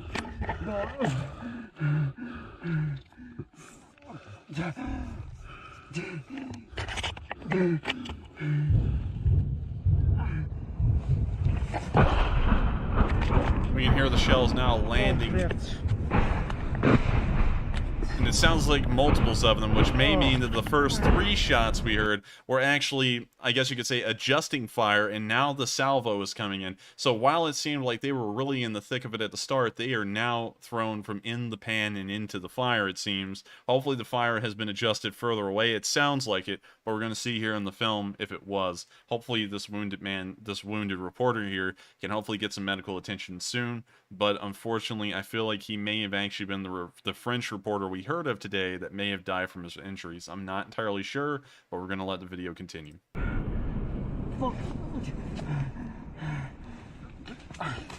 It's okay, you okay? Oh! Okay! We can now hear the soldiers from the other side of the road that we saw at the beginning of the video, and it sounds like they're yelling over to the reporters and seeing if they're all right.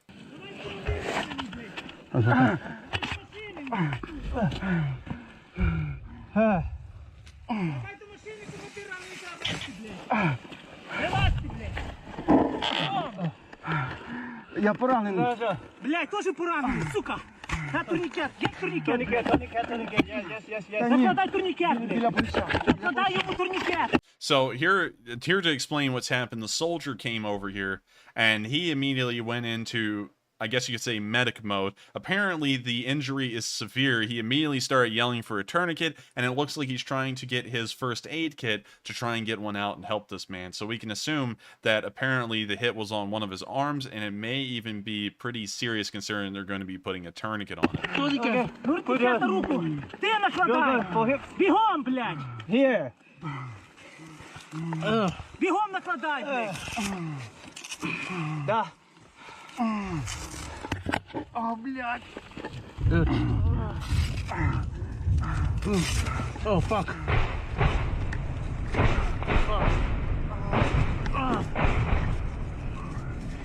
Вище, саме вище, вище, вище! Саме вище не можеш, сюди! Саме вище, мене командир ранений! Вище, сильно зажимай, бігом, блядь! It appears that the soldier told him very quickly to put it higher up on the arm, as far as he can go up to the top of the arm, which is the standard practice of how to put a tourniquet on. Usually you want to put it as close to the top of the appendage as possible. That's why sometimes there's a joke, kind of getting a little bit lighthearted, although it's still serious, that sometimes a tourniquet's put on wrong on the leg, and sometimes well, there's no better word for it, testicle gets stuck in like the tourniquet. That's kind of been a joke I've heard occasionally every once in a while. So luckily it's not on his leg and he's not having to worry about that. But this soldier is, of course, trying to stay as calm as possible and make sure that this guy gets the tourniquet put on properly. Давай! Закручуй сильно, блядь! Ключі від машини де? У мене в кишені зараз. І ти можеш, блядь! Я, блядь, зараз. Тільки рука? Тільки рука? Здається, да. Вставай, блядь! Let me see it's all. Вставай! Давай переходь, блядь! Рюкзак! Я взяв! Давай руку, блядь! Давай, вставай! Блядь! Here. Бігом накладай, блядь! Да. О, блядь! Oh, fuck. We can now hear the artillery coming back in, and we can see that this soldier does not care at all. This man is very calm, collected, and he's making sure, and I know that I say calm and collected a lot, but you can never emphasize those words enough when talking about the Ukrainians. The artillery is coming in the distance, and this man isn't even seeking cover. He is standing up, looking down on the situation, and commanding the situation. He's making sure that he is going to take care of these guys the best he can, even if he has to put himself in harm's way to do that. And that is the definition of bravery, and that is the mark of a great soldier right there. Now, I've never been a soldier, but I can tell you that compassion is, of course, a normal and great quality and virtue to have, and this man, while being a soldier, has nothing but compassion for his fellows near the front line with him, and he's trying to take care of them as best as he can, even if it means he gets put in harm's way as well. Вище, саме вище, вище, вище! Саме вище не можеш, сюди! Саме вище, мене командир ранений! Вище, We can сильно see that the зажимай! video looped here for a second, so we're going to skip forward a little bit, and we can now see the other reporters getting out. Турникет підніми! Давай! Бігом, блядь! Go, блядь! Go. Давай, блядь! We can now see them taking off to the other reporter who has a tourniquet on him.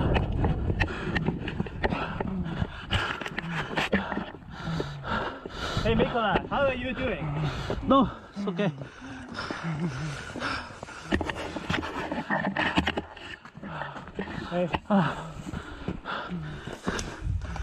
His arm is okay. His arm is okay. No need to release the blood. Роман! Давай машину з ними!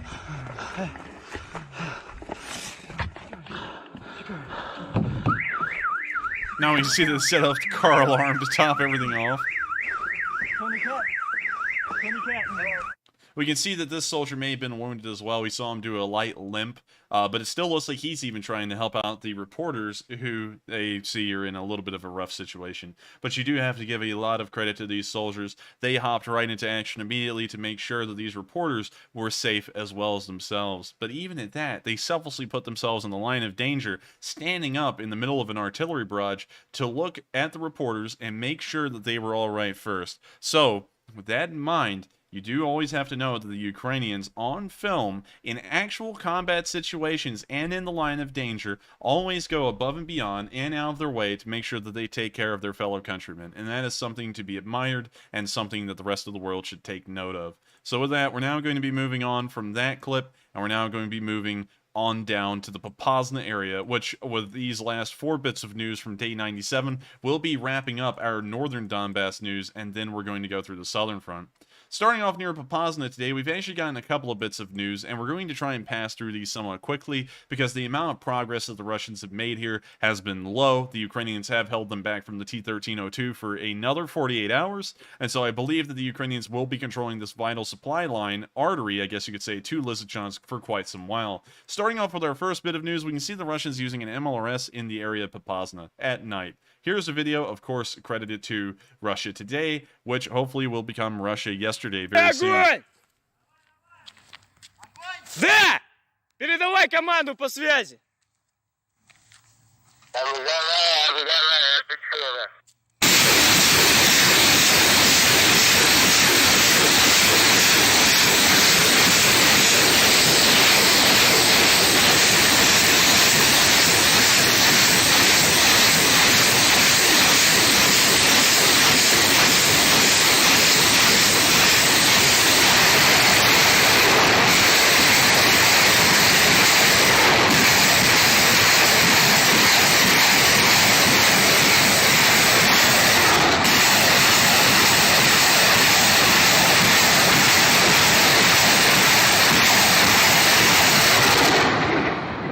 Залп, расход 120, 160.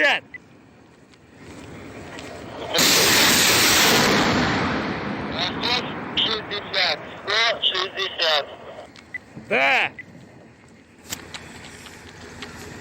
That's the end of the video, and we can see that the Russians are still attempting to apply pressure on the Ukrainian lines to create that final breakthrough, which will push them onto the T-1302, cutting off the vital artery that does supply the Lysychansk city and Severodonetsk area. We're now going to move down into Popasna itself, where today we've seen 2 separate occasions. We've seen some idiots in the tanks. Of course, we know that Russia always deprives every village of their idiot, and we can see here in this instance that this BMD-4 decided to drive off the beaten path and off to the side of the road, and it appears that it had an unfortunate demise.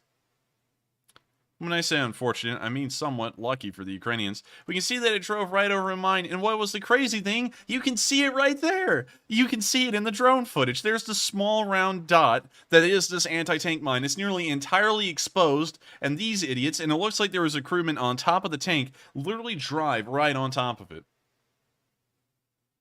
Look at that. Oh my god. How stupid.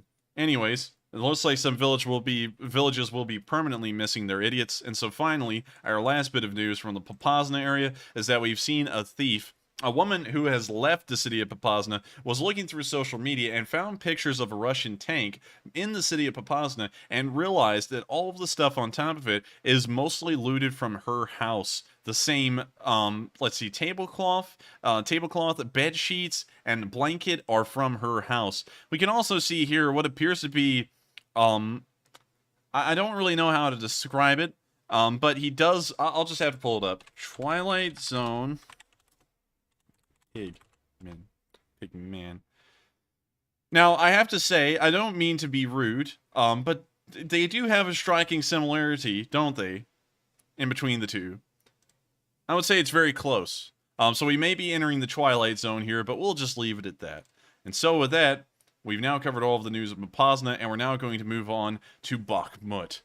So moving on into the city of Bakhmut, we can see that although it's not on the front lines at all, it's actually, I believe, around 10 miles away, 13 miles actually. We can see that the Russians have been bombarding the city fairly well, and it doesn't look like it's good for Bakhmut. It looks like it's going to go in the same direction as Sumy and Chernihiv and all the cities that have come before it, and the Russians are attempting to level the city before they even get near it, if they ever will. As you can see, the damage is significant on every single building, every single apartment block. It is looking very rough. Hopefully there's not been a large amount of civilian casualties, but of course, in a city that is around 13 miles away from the front lines, one can assume there's still a decent amount of civilians there, and they've most likely been going through hell. So hopefully the Ukrainian medical services are on point. A lot of people hopefully were just injured and not killed, and they could be saved. But of course, that's being optimistic, and the Russians are most likely committing war crimes and killing civilians left and right in these bombardments at Bakhmut. And so with that, we've now reached the end of the news in the northern Donbass area. So with that, we're now going to start moving on to the southern Donbass area, the southern front news. We'll skip over Kherson. We've already covered that.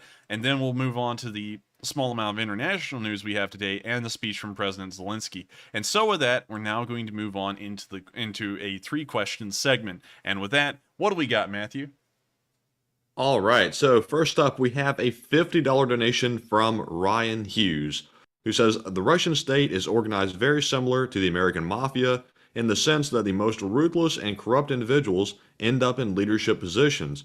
How much do you think this corruption correlates to the failure of the Russian military? It correlates to a large amount. Because of the corruption, usually the units that are being fielded in Ukraine have never gotten the proper amount of training. One, because the funds were not there, and two, because the commanders may have largely been absentee. And that's something that we've gotten a pretty good idea of course, through the Chechen Wars and also the Georgian Wars, and also the Russian Federation's history. Of course, a large amount of Russia, although they like to act like the mafia and the mob in general has been cleared out, is run by the oligarchs, which generally run the mob. And so a decent amount of the Russian military is, of course, kind of organized and run like a mafia, like you said. And so corruption is incredibly rife, and there are large amounts of skimming operations kind of like taking place throughout all of the Russian Federation's military history, where commanders try and abscond with as much money as possible and profit off of their positions. So I would believe 100% that has a massive impact on the level of training and experience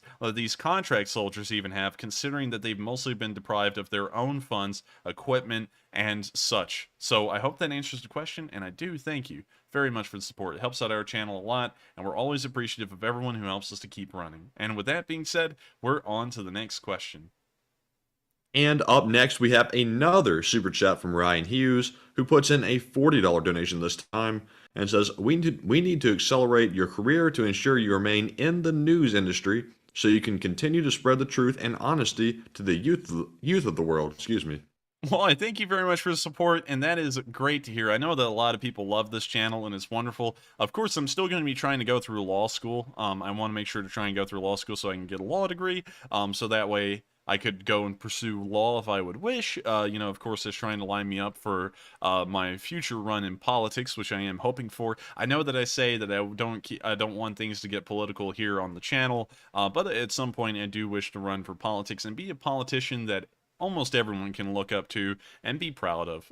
So with that in mind, I do hope that maybe the news type of career or field could continue to go on. But if it didn't, hopefully the path I would take in life would still be just as good. And so I thank you very much for the support and also the high praise. And with that being said, we're going to move on to the last question of the segment, and then we're going to move on to the southern Donbass news, the southern front news, the international news, and the speech from Zelenskyy.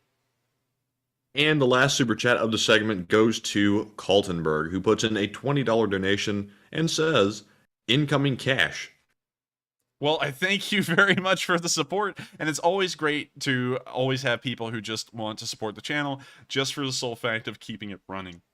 One thing I always like to mention, because I do think it's very important to note, is that this channel only runs through the support of my viewers. We make absolutely no money off of ads or anything like that because we turned all of them off.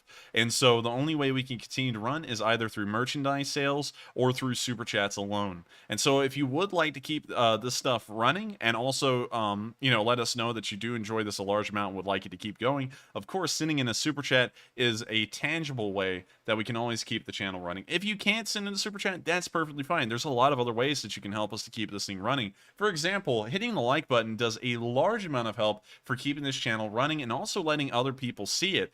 So of course we get more viewers. Hopefully the Sunday fundraisers become larger, because that's always the end goal of every week, is the Sunday fundraiser. But at the same time, the channel can of course support itself and keep running. So of course, we are very appreciative of everyone's support. Without that support, this channel could not keep running. And so I thank you all once again. And with that, we've reached the end of this question segment, and we're now going to move on to the Southern Donbass news, the Southern Front news, and the international news, and finally wrap up with President Zelensky's speech. Starting off near the city of Orlivka, we can see today that incendiaries were once again used by the Russian forces, which are very questionable and one could call a war crime, especially considering that these incendiaries are definitely not killing anyone in the subsequent explosion. They are certainly killing people through the incendiary aspect.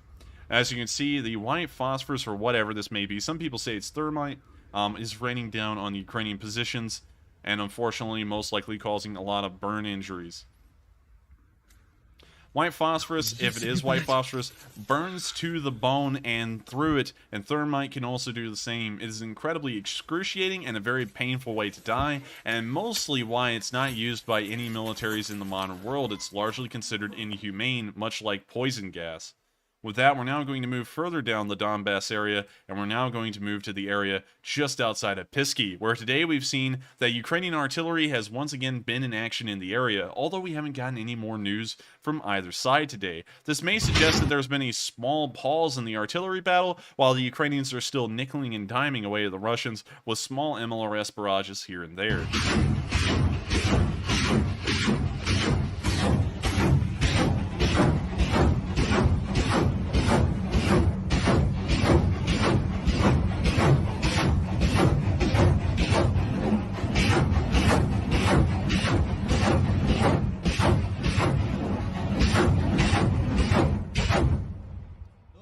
And we can see the end of the barrage there, and with that, we're going to do a very short summary on the southern Donbass area.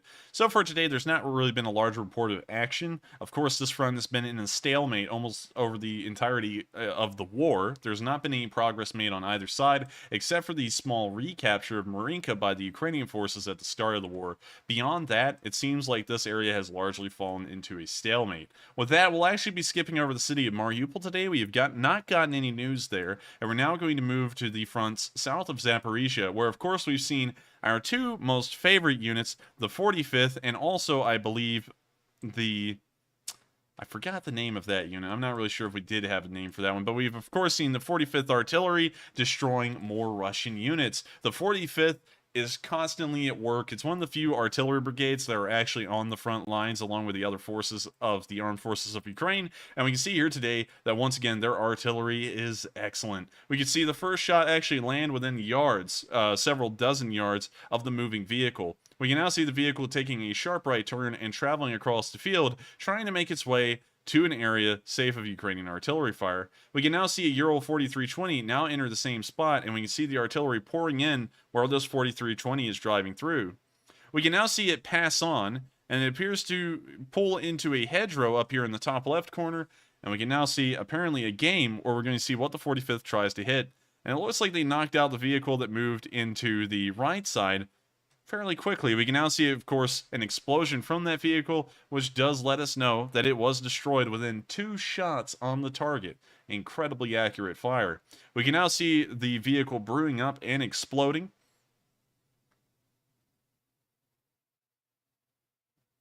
And it looks like it had a brilliant explosion. Of course, absolutely fabulous. And I bet if our British volunteers did see this explosion, they would say stupendous or marvelous. We can now see the Ural 4320 now backtracking down the road towards the location of where the last vehicle was destroyed.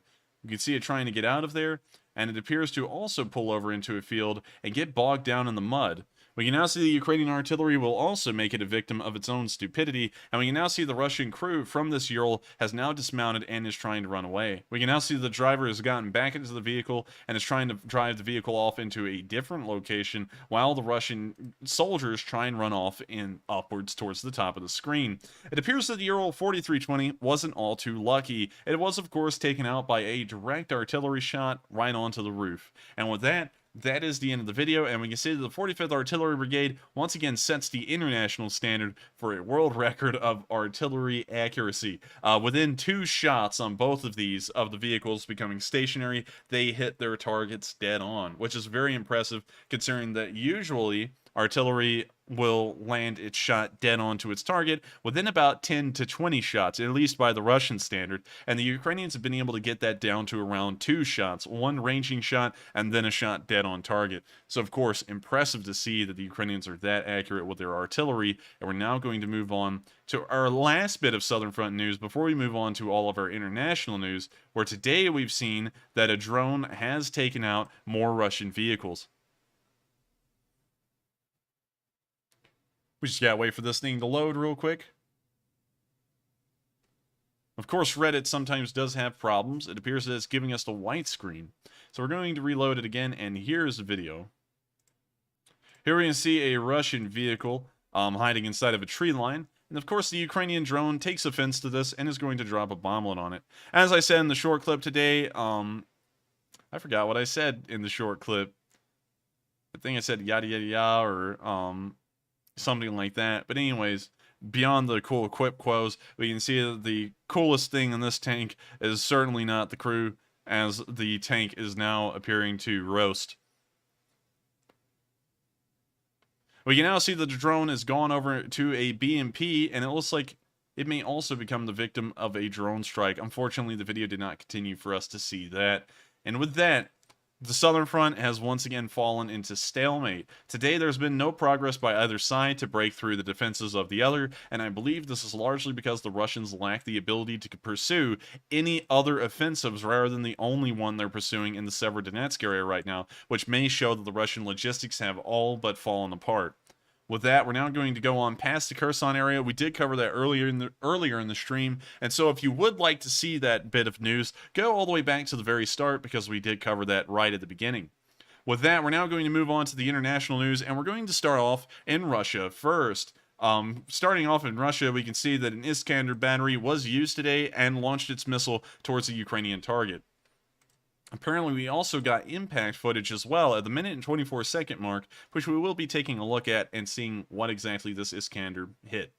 We can see the Iskander unit rolling into an open field where it will most likely deploy its silo and launch its ballistic missile into the heart of Ukraine, most likely at a civilian target.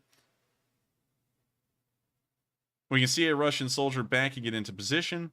We can now see what appears to be the tank enjoying some Taco Bell. Another 5-layer burrito, perhaps. We can now see the silo opening. Of course, they have to make it look like it's a James Bond movie, but we know that the Russians run off of the same budget of a college student eating ramen, like me.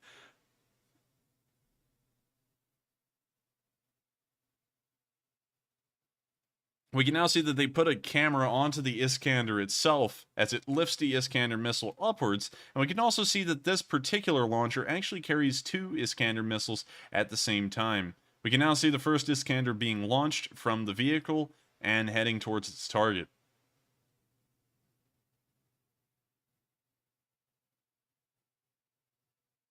We can now see the Iskander traveling on its way towards Ukraine. And of course, we already know that that is a war crime in progress, and hopefully the Ukrainians can hold these ballistic missile units accountable for their actions. We can now see the drone footage of what this Iskander supposedly hit, which appears to be just a normal village house in a small village. We can now see more footage of another Iskander hitting a target. It appears to be near a river. We can now see a third, and it appears that they largely just clipped together Iskander impact footage, but they didn't actually show that specific Iskander and what it hit, because obviously it didn't hit 3 different targets. With that, that is the end of the video, and of course, it is evidence of what may be more Russian war crimes.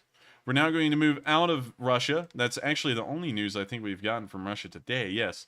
And so we're, Russia today, no pun intended, but we're now going to move into Minsk in Belarus, where we've seen, once again, more interesting news. Lukashenko actually said today out of his own mouth that if he lost the election in Belarus, Russia would invade the country. This is obviously nuts. I don't think that this is something you would normally hear. I don't know if Lukashenko is trying to warn his people of something, or if he's trying to scare them into voting for him. But here is him saying those exact words. Unfortunately, we don't have a speech-to-text translation, but I did have this double-checked, and that is exactly what he said. He said if he loses the election, the Russians will invade Belarus. Мы понимаем, что там разворачивается сценарий, не реализованный на нашей земле. Когда задаем вопрос, а что было бы с нами, пожалуйста, смотрите на Украину. И мы понимаем уровень угроз, активность которой всего лишь сместилась на территорию соседней страны. Глядя на Украину, You know, it must be something very humiliating and embarrassing to know that your country is pretty much a subordinate or a puppet of the Russians, although they try and act like they're a separate independent country.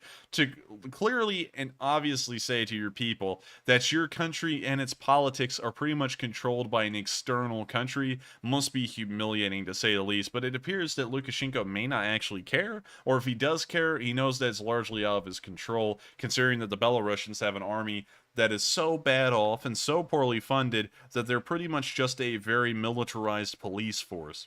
With that, that is the end of the video, and it's very interesting to see Lukashenko say that outright to the public in Belarus. With that, we're now going to be moving on beyond the Eastern European area, and we're now going to be moving to Greece. Greece, being as poor as they are, have actually said that they will send Ukraine tanks. This is actually in an agreement with the Germans, apparently, that by Greece sending their tanks to Ukraine, the Germans will then replace their tanks with German tanks.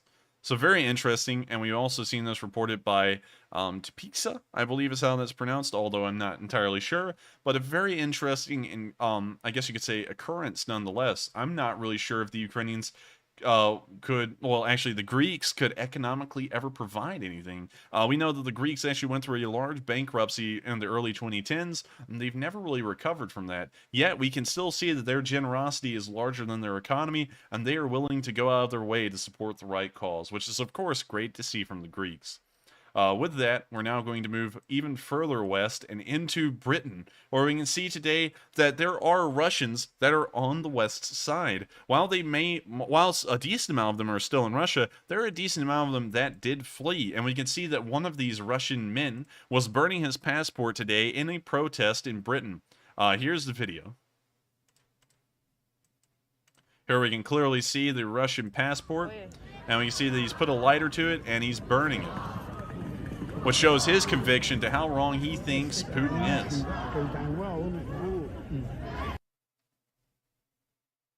Of course, wonderful to see that there is always mass international support for Ukraine and condemnation of the Russians, and we can even see that this extends into Russian citizens who live outside of Russia or have fled the nation in the meantime. We're now going to be moving across the pond, they say, all the way out of Europe, all the way out of the war in Ukraine, and we're now going to move thousands of miles away to the United States, where today we've heard that the United States government has confirmed that there will be a new weapon package being sent to Ukraine, which will be including a decent amount of new toys. If you would like to get a little bit more information about what these toys include, make sure to click on the link in the description below that will take you to this Day 97 map, where you can click on the link to US News, and they describe in more detail what exactly this weapons package entails. But unfortunately, we don't have exactly enough time to cover what is in that weapons package per se. All I can say is that it's, of course, wonderful to know that the U.S. is always going out of their way to provide as much support as possible to the Ukrainians to ensure that our interests in Eastern Europe are ensured and that Ukraine will at least remain neutral or Western aligned. With that, we're now going to go all the way around the world. And when I say all the way around the world, on the other side of the world, to the country of Taiwan. While a lot of people have been wondering what the situation in between China and Taiwan is, I'm not actually going to be covering that news here in this stream, or maybe in videos in the future. I will try, though. But we can see here that Taiwan is actually providing support to Ukraine in the amount of $6 million. And this is something that puts a lot of what our channel does into perspective today. They'll be providing $6 million in support of rebuilding Ukraine's infrastructure. In particular, they're going to be giving $2 million to Harkeev and Chernihiv, and then $500,000 apiece to Mykolaiv, Sumy, and Zaporizhia. What's insane to me is that this channel has raised nearly $300,000 in support of Ukraine through multiple nonprofits, and that is only $200,000 shy of what the Republic of China will be giving to Mykolaiv, Sumy, or Zaporizhia, which tells me how much we've actually done in support of Ukraine, considering that this is what the Taiwanese the Republic of China will be giving to Ukraine. So once again, I have to say a huge round of applause to all my supporters who have done a massive amount of work to, of course, help these fundraisers get as far as they are. And I hope that in the future we can actually pass that $300,000 mark, which I believe will be a coming-of-age moment for this channel and will hopefully be a huge event for us. And so with that, we've now covered all of the international news, and so we've gone all the way around the world, and we've now returned back in Kyiv, where we're going to wrap out tonight's news with a speech from President Zelenskyy here on day 97, and afterwards we're going to go into the question segment. And so with that, here is the speech from President Zelenskyy on day 97. Українці, українки, усі наші захисники і захисниці, нарешті маємо конкретику щодо 6-го санкційного пакету Європейського Союзу проти Росії за цю війну. Пакет погоджено. Його затвердження і набрання ним чинності триватиме ще деякий час, але вже зрозумілі ключові елементи пакету, а головне – його напрямок. Європейські країни погодились на значне обмеження імпорту нафти з Росії, і я вдячний усім, хто працював для досягнення цієї згоди. Практичний результат – це мінус десятки мільярдів євро, які Росія тепер не зможе направити на фінансування терору. Але важливо розуміти також і те, що відмова європейських країн від російської нафти та від іншого викопного палива прискорить перехід на відновлювальні джерела енергії. Стратегічно це залишає російську державу на узбіччі сучасної економіки. З такою агресивною політикою та курсом на ізоляцію від цивілізованого світу Росія просто не зможе адаптуватись, а отже програє економічно. Очікуємо також відключення одного з найбільших російських банків – Сбербанку від СВІФТу в рамках 6-го санкційного пакету. Нарешті припинення мовлення російських дезінформаційних каналів в Європі та нові персональні санкції. Будемо працювати і над новими обмеженнями проти Росії за цю війну. Як тільки запрацює 6-й пакет, одразу почнемо готувати 7-й. Зрештою, не повинно залишитись жодних суттєвих економічних відносин вільного світу з державою-терористом. Подальшу санкційну політику Європейського Союзу обговорив з президенткою Словаччини Зузанною Чапутовою. Я вдячний їй, нашому справжньому другу України, за сьогоднішній візит в Київ, за предметні переговори і за надихаючий виступ у Верховній Раді України. Словаччина з перших днів повномасштабної війни стала одним з наших найважливіших партнерів в оборонній сфері. І будемо продовжувати цю співпрацю. Говорили сьогодні і про європейський рух України. Пані Зузана особисто допомагає прискорити інтеграцію нашої держави, і ми завжди будемо за це вдячними. Готуємо рішення для більш ефективного управління процесами на кордоні наших держав, зокрема, спільний митний контроль. На початку візиту в Україну президентка Словаччини відвідала Ірпінь і Бородянку. І на власні очі побачила руйнування, зроблені російською армією. Кожного, хто бачить це на власні очі, вже не треба переконувати, чому Росія має понести максимальну відповідальність за цю війну. Я вірю, що Словаччина надасть всю необхідну допомогу, щоб притягти до відповідальності усіх російських воєнних злочинців та щоб відбудувати після війни усе, що вони зруйнували. Хочу сьогодні звернутися і до тих в Україні, хто намагається, скажімо так, підганяти Збройні сили нашої держави чи вказувати, як треба наступати і де відкинути ворогів. У першу чергу, Україна цінує кожну думку, але Україна цінує, перш за все, кожне життя. І це аксіома. І Україна ніколи не робитиме, як Росія, яка кидає людей в пекло боїв лише тому, що в Москві побажали щось захопити за декілька днів або до певної дати. Наші військові, розвідка, Нацгвардія та усі, хто залучений до оборони держави, поступово, але невідворотно, зривають всі плани окупантів. Фронтову ситуацію треба оцінювати комплексно, не по одній ділянці, де найбільш жорстко і яка привертає найбільшу увагу, а по всьому фронту. Ситуація на Донбаському регіоні дуже складна. Северодонетськ, Lysychansk, Курахове зараз в епіцентрі протистояння, враховуючи наявність в Северодонецьку великого хімічного виробництва, удари російської армії там, в тому числі сліпе авіабомбардування, це просто божевілля. Але на 97-й день такої війни вже не дивує, що для російських військових, для російських командирів, для російських солдатів будь-яке божевілля абсолютно прийнятне. На Херсонському напрямку маємо певні успіхи, як і просування на Харківщині. Збройні сили України стримують тиск окупантів в Запорізькій області. Ключовий напрямок – Гуляйполе та Оріхове. У цій широкій картині треба бачити, що наші захисники і захисниці проявляють максимальну хоробрість і залишаються господарями фронтової ситуації, попри те, що у російської армії досі значна перевага в техніці та кількості.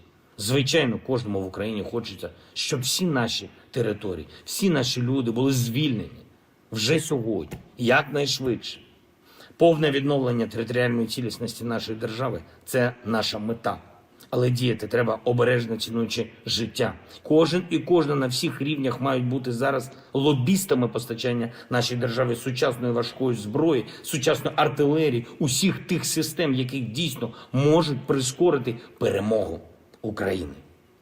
Говоріть про це всюди, де це корисно і де це почують. Говоріть політикам, державам-партнерам, представникам іноземних засобів масової інформації, навіть вашим друзям за кордоном. Цей наратив про необхідність надавати Україні достатньо зброї для перемоги має зберігатись постійно. І я працюю для цього щоденно. Підписав новий указ про нагородження наших героїв, 215 учасників бойових дій, відзначені державними нагородами, 17 із них посмертно. Вічна пам'ять усім, хто віддав життя за Україну. Вічна слава усім, хто воює за нашу незалежність. Слава Україні!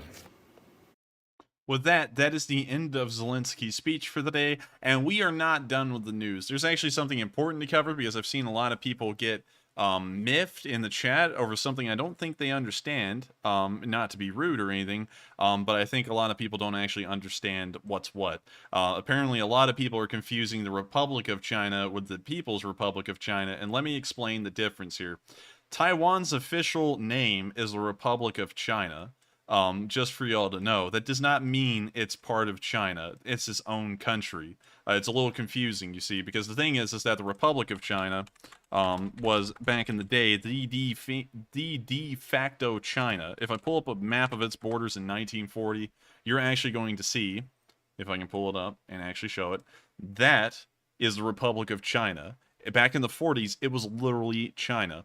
The thing is that in the Chinese Civil War from 1949, and it's never really ended, but from 1949 up till the present day, the Chinese were the People's Republic of China was actually able to defeat the Republic of China by and large and push them out of mainland China, and the Republic of China's government fled mainland China and escaped to the island of Taiwan. But officially, the country that controls the island of Taiwan is the Republic of China, while the People's Republic of China controls what most people know as China. That does not mean that Taiwan is a part of the People's Republic of China. It is a separate country entirely on its own, and I think that's very important to clarify because a lot of people apparently do not know that Taiwan's official name is the Republic of China. Actually, a lot of people joke that this is, of course, like West Taiwan,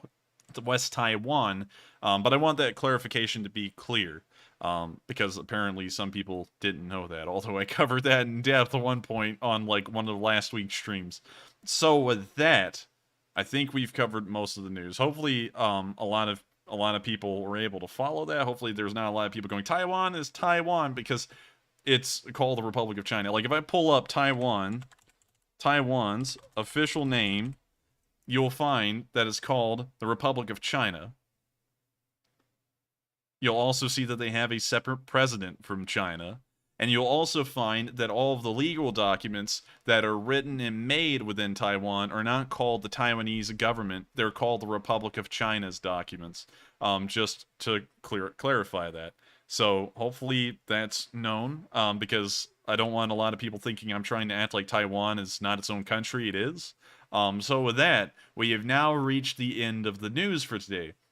If you were here for the news alone, I thank you all so much for coming. We will be going into the question segment, so the stream's not over. But if you were here for the news alone and that's all you cared about, this is the end of the news. So if you did enjoy it and you are new to this channel, please make sure to like, comment, and subscribe. These streams do come on every single day of the week, except for Mondays at 10 p.m. Eastern Time. We cover the past 24 hours of the war and what has been going on since then. We also put out daily summaries of the war, which are around 3 to 4 minutes long, and cover some of the highlight clips from the day showing what happened in general. And so with that, we are now going to move on into the questions segment. And so, what do we got, Matthew?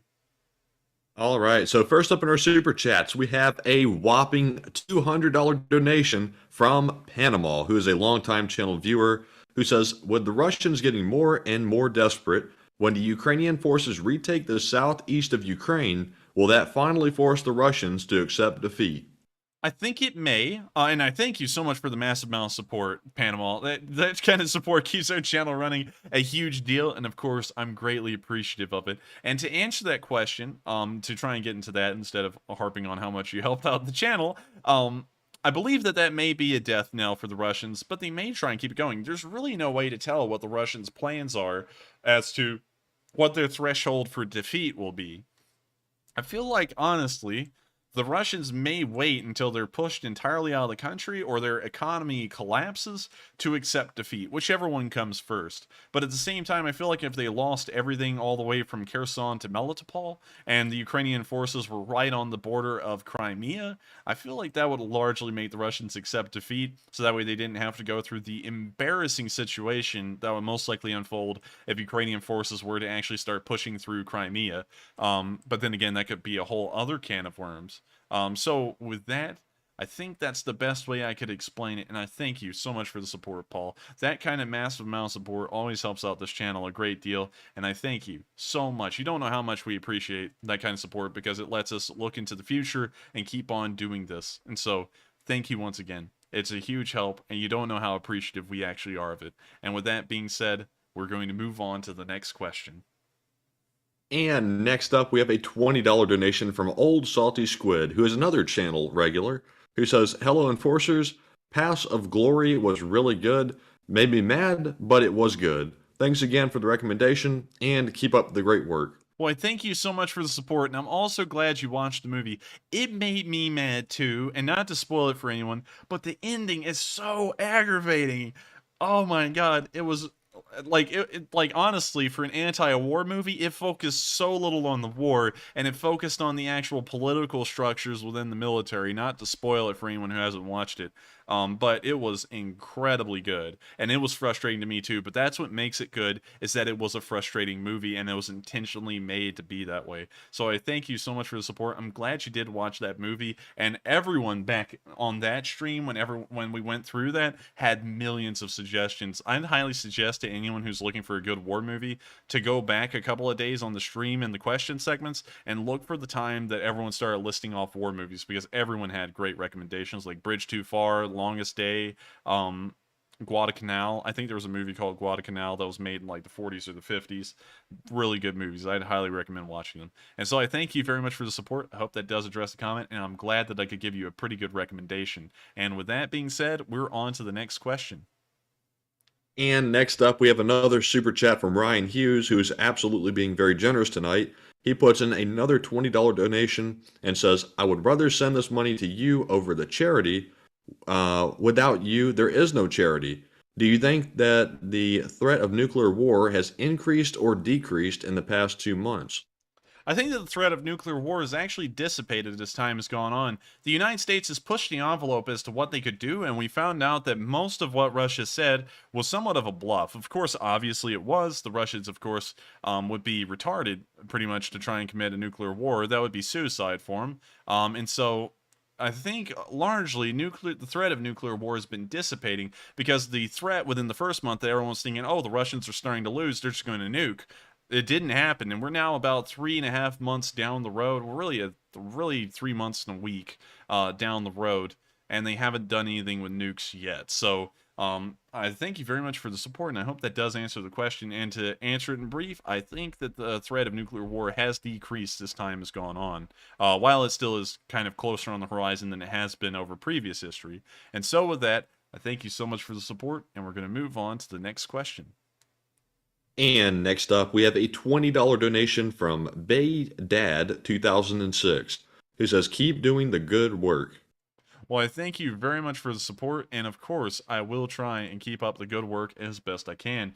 College will be starting back up for me. This has actually been a break period, which has allowed me a large amount of leeway to do extra things like shorts and stuff like that, but I don't know if I'd be able to do the shorts once college starts back up, because I'm doing 15 credit hours again. It's a massive load of work to do, and so I always have to make sure to keep on top of my studies and make sure that my GPA is good, so that way law school will hopefully give me a nice scholarship. And so with that, I thank you so much for the support, and I will try my best to keep doing what I'm doing. And with that being said, we're on to the next question.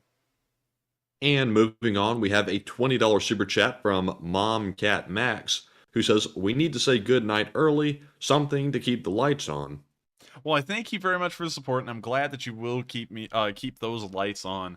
Well, for me, because of course, without support, the channel can't run. And I hate to say that over and over, but I do think it's an important thing to note that this channel survives entirely off of our viewers alone. I didn't want to run ads. I feel like that's really cheap. And also on top of that, it's very torturous to me and annoying, and so I don't want anyone else to be annoyed. And so I will actually take that hit monetarily if it means that everyone will have an easier time and much quicker access to what I do here on the stream. I just hope that people do appreciate that and make sure that we don't starve. And so with that, I thank you so much for thinking about us and making sure that we can keep on going. And of course, every single bit of support helps out this channel a great deal. And with that being said, we're on to the next question. And next up, we have a super chat from RCW93277, who puts in a $20 donation and says, $20 for 20 years. Great job. Well, I thank you so much for the support, and it always helps us out here on the channel. I also like that you're pretty much doing like what folks do on a birthday, which is give you like $1 for every year or so, and that's always great. So I thank you very much for the support. Pretty funny way to send it in, and we're always very appreciative of it. So thank you once again. It always helps us out. And with that being said, we're going to move on to the next question.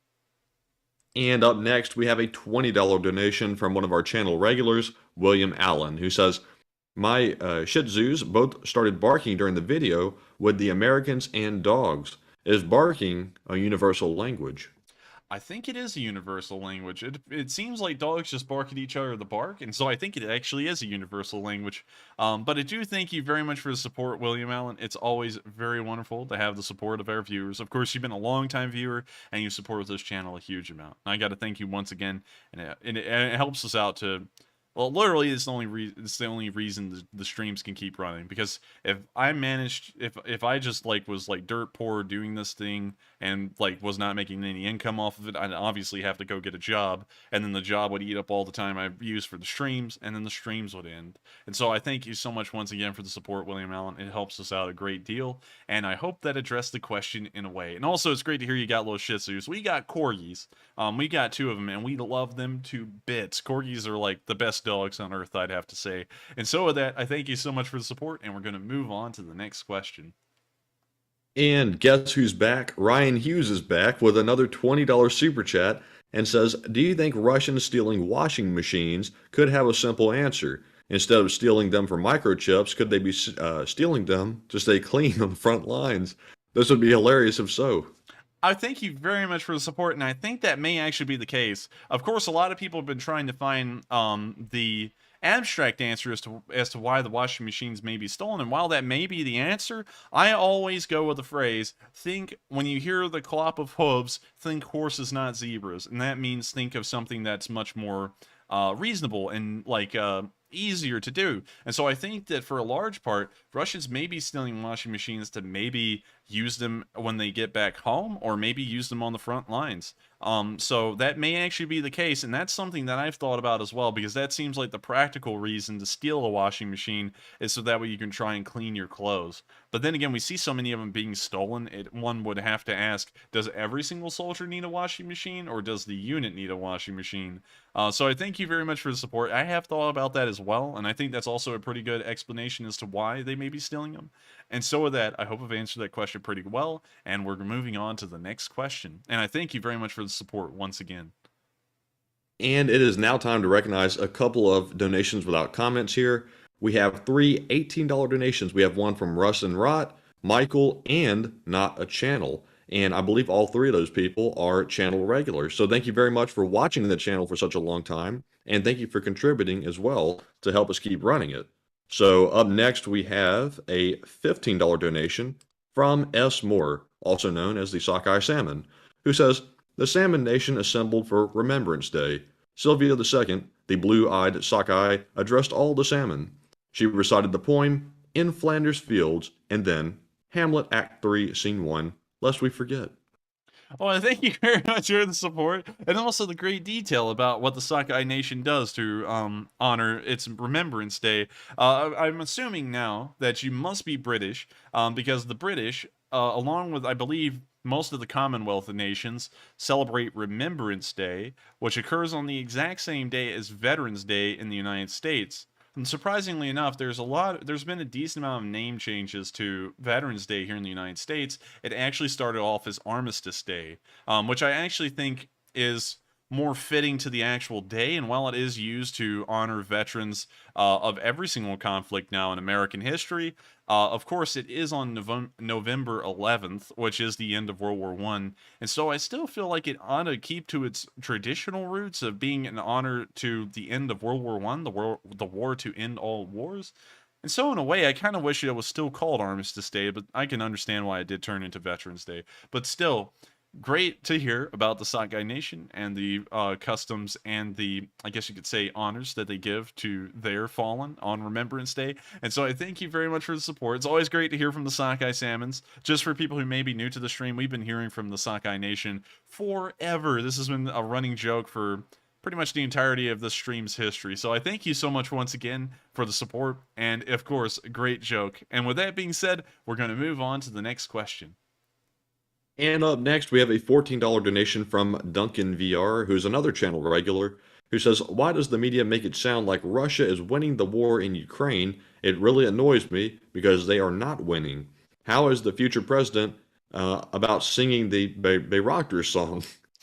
Well, thank you very much for the support. I'm not really sure about the future president, because that would kind of be weighing into, I think, in U.S. terms, who would be winning the next election, which is something I don't go into. That's a political thing. But to answer the first part of that question, the reason why Western news is talking about the Russians winning is because modern Western news generally revolves around fear to keep viewers watching. That's one thing I don't really like to do. I like to just report what it is. If it's optimism, it's optimism. If it's not good, it's not good. And a couple of our streams have actually been not good streams. Like we start off, there's been unfortunate news today.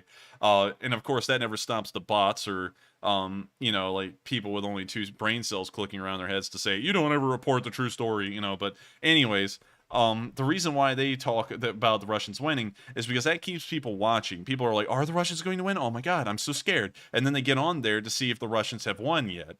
But that's not the case. I'm on this channel and doing my thing. I don't really listen to the news a lot. But by and large, I've seen that the Ukrainians have been doing fairly well. And so there would really be no reason for me to believe that the Russians are winning, and so I just report it that way.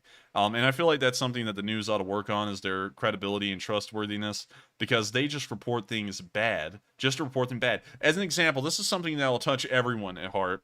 Whenever a hurricane or a tornado comes through, they're going to call that thing an E5, or what's the highest designation for a hurricane, Matthew? Wait, say that again? Like, how a tornado can be an E5, which is like the worst one. What do they call the worst hurricane category? I'm not really sure. I think a category 5? I think so, but still, the news is always going to report, oh, the hurricane coming. It's a big one. It's going to wipe everything out. It's going to kill everyone on the south, in the Gulf Coast, or the East Coast, or well, I don't know if they get hurricanes on the West Coast. I've hardly heard of them, but still, they say that, and then the hurricane will dissipate before it reaches the coast, and then they'll go, well, it was going to kill everyone, but it just dissipated. Or if there's a thunderstorm coming through, oh, it's going to kill everyone. Go hide, and then it comes through and it's a rain shower. And so while of course meteorology is not an exact science, you're still getting the picture that they always hype up stuff. And thank you everyone for calling it a category 5. We finally got that battened down. But they have to rely on people being scared to keep on clicking on, and that's what they think brings people back. I think just reporting the news like I do brings people back. If there's good news, there's good news. If there's bad news, there's bad news. We've had bad news streams. I mean, like when the Russians started to break through near Popasna and Lehman, that night's news was a bad news night. I mean, like I was talking about how bad the Ukrainians could be off in that area and that they might be in trouble. Like a lot of people don't realize that while I am a pro-Ukrainian channel and I support Ukraine 100%, I look at the situation unbiasedly. And so if the situation is bad for Ukraine in a specific area, I report it as being bad. By and large, though, the situation is very good. So in that instance, that's why it's like a long explanation. That's why the news always paints things negatively, and that's why they're always trying to make it sound like the Russians are winning, although we've literally seen them losing for 3 months. And so with that, I thank you so much for the support. I hope that does answer the question, and we're going to move on to the next one. And up next, we have a $12 super chat from Manuel Suezo, who says, Colonel Harry G. Summers said at peace negotiations at Hanoi, you never beat us on the battlefield. And Colonel 2 responded, that may be so, but it is also irrelevant. Very interesting. I don't really know in what specific context that's talking about. Could you tell me a little bit more about it, Matthew, what you got from it? I'm not sure. It was probably something that had like a lot of meaning behind it, but got lost in the chat. It sounds important. I think... I'm not really sure. Was he talking about Vietnam or China or where again? Could you reread that one to me? He says peace negotiations at Hanoi. Peace negotiations at Hanoi. I don't really know what context that's in, unfortunately, so sadly, I can't really weigh in on that one all too much, but I do thank you very much for the support. It helps out our channel a lot, and I hate to say it, but I don't really know where to go with that one because I don't know what specifically it's talking about. And so with that, I'm very sorry, but we're going to have to move on to the next question. All right, and up next, we have a $12 donation from Junebug72. And Enforcer, can you hear me pretty clearly? Yes. Okay, just making sure. I was hearing some glitching there for a moment. So Junebug72 says, 20 years old is a baby. I'm impressed. My oldest of 4 is almost 31. My youngest is 14. You're super motivated for a 20-year-old. Keep it up, kiddo. And with that being said, Slava Ukraine and Here I'm Slava. Well, thank you very much for the support. That was Junebug, wasn't it? That was Junebug72. Ah, yes, it was Junebug. I thank you very much for the support. I just want to make sure I got the name right there because I thought I heard Junebug, but I wasn't really sure. But yes, I am only 20 years old, to the surprise of a lot of my viewers right now. They're probably like, what? He's 20? Yes, I'm 20. If y'all met me in person, y'all most likely think I look older as well. Generally, by and large, I look really old and talk really old for no reason. Maybe because I hung out around a lot of older people as I was growing up. I never really hung around kids my age for some reason. Things just turned out where I always hung out around older people. And so instead of kind of like being a kid, I just kind of grew up. So I don't really know how to explain it. But that's just kind of how everything came to be. Whether it was in my benefit or disadvantage, it appears to be in my advantage right now with the streams and such. So of course, yes, I am just a baby. I mean, like in most perspectives, I'm incredibly young. Legally, I cannot drink, I cannot buy a pistol, but here I am on a stream talking about the war in Ukraine and how it's turning out. So, honestly, pretty good hand of cards to be dealt as far as pretty much how I am and how I act and stuff. So, once again, I bet that's a shock to a lot of people that I'm only 20. I hope it's a pleasant surprise instead of something that takes people off guard and affronts them, because I don't mean to cause any offense by my age. Unfortunately, I can't kind of control that sort of thing. So with that in mind, I thank you so much for the support, Junebug. And yes, it's always crazy to people to hear I'm only 20. And a lot of people say I don't sound 20. And I get that so much. y'all wouldn't believe how much I get. You don't look 20. You don't sound 20. I get that a lot. Honestly, people look at me weird sometimes, like when I'm around other people who are 20, because they're like, "You're not 20," and I'm like, "I am 20." It's like, "You want to see my ID?" You know, like it's weird to me because I feel like, honestly, not saying I would do this, but I could walk into a liquor store and buy alcohol, and I don't even feel like I get ID'd. But I'm never doing that. So, anyways, with that, I thank you so much for the support once again, Junebug. The support always helps out our channel a huge deal, and we're very appreciative of you because you've been a long-time channel supporter, and we always love to know that people enjoy these streams the whole amount and always keep on watching. And so, thank you once again. And with that, we're moving on to the next question. And next up, we have a $10 donation from Michael Lysychansk, who says, "A brilliant move by the Ukrainians hit them where they least expected." And that's very true. The Ukrainians did not conduct a counterattack, which I thought would be silly to do in the Severodonetsk area. If the enemy is gaining ground in one area, you don't ever want to push back directly against that because you're just grinding resources to stop minor pushes. What you want to do is you want to find the weakest point on the entire front line, and wherever it is, you want to exploit it. You're trying to take advantage of the situation, and the Russians have tied all of their cards and all of their eggs into that one northern Donbass Severodonetsk basket, and the Ukrainians are going and taking the rest of it down here near Kherson. So hopefully that can continue, and I do have to say it was a very smart play by the Ukrainians. And so I thank you very much for the support, and I hope that does answer the question. And with that, I'm actually going to answer a question from the comments section real quick from Vitaly, who says, "How old is Enforcer Matt?" And if you're comfortable with that, Matthew, would you like to answer that question? So yes, I am actually 21. There's many people in the chat. There's people all over the place, basically. Some people are saying, is he 15? Is he 50? Is he 40? It's like nobody really has a clue, but I'm just 21 years old, so just a year older than the Enforcer. And also, one more thing I'd like to cover before we move on to the next question is Tito McLovin, who is a longtime channel supporter. He threw in a question to me, and he said, "If you were really 20, then what music do you like?" Oh man, okay, that's a long one, all right, because the thing is that I don't like modern music of any kind, like under any category. It's not really my taste at all. So usually I listen to music from, if I was to listen to like contemporary music at all, usually it's from like Kenny Rogers or Johnny Cash. But you know, then again, I don't really pick a specific genre and stick to it, like country or anything like that. I go all over. I'll listen to anything as long as it's from like the 80s back. But for the large part, surprisingly, it's going to come to a shock to many people. The music you hear in the waiting room, I actually listen to a pretty decent bit. I'm actually well learned, I guess you could say, in the traditional music of most countries, and also I guess you could call their patriotic music, and that's kind of what I grew up on. Surprisingly, the first song I ever listened to that I can remember is Farewell of Slavyanka, which is a Russian marching song. So that gives you an idea of where I started off in the music category. I went from there, and I love all kinds of British, patriotic songs, I guess you could call it, American patriotic songs, German patriotic songs. That's kind of my category. So it's kind of a weird one. It's kind of a niche one. But I guess to each his own. So I guess I kind of get a freebie with being weird in that category. So with that, I hope that answers the question, and we're going to move on to the next one. And up next, we have a $10 donation from Ron Anderson, who says, "It's so weird watching a country at war with Russia. When I was in Germany when the wall came down, we never thought Russia would recover. It's weird times for this old dog, or old pog, I'm not sure what he meant to say there, and my little piece of that wall."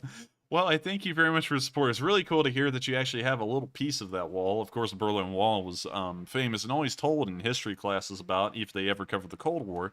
But the Russians never really did rebound. While they are in a war right now, I wouldn't really say that's a mark of their, I guess you could say, ascension back to power in a way. They still have an incredibly minute economy of around $1.2 trillion or less at this point. I would assume it's really around $1.1 trillion or even $1 trillion, which is tiny.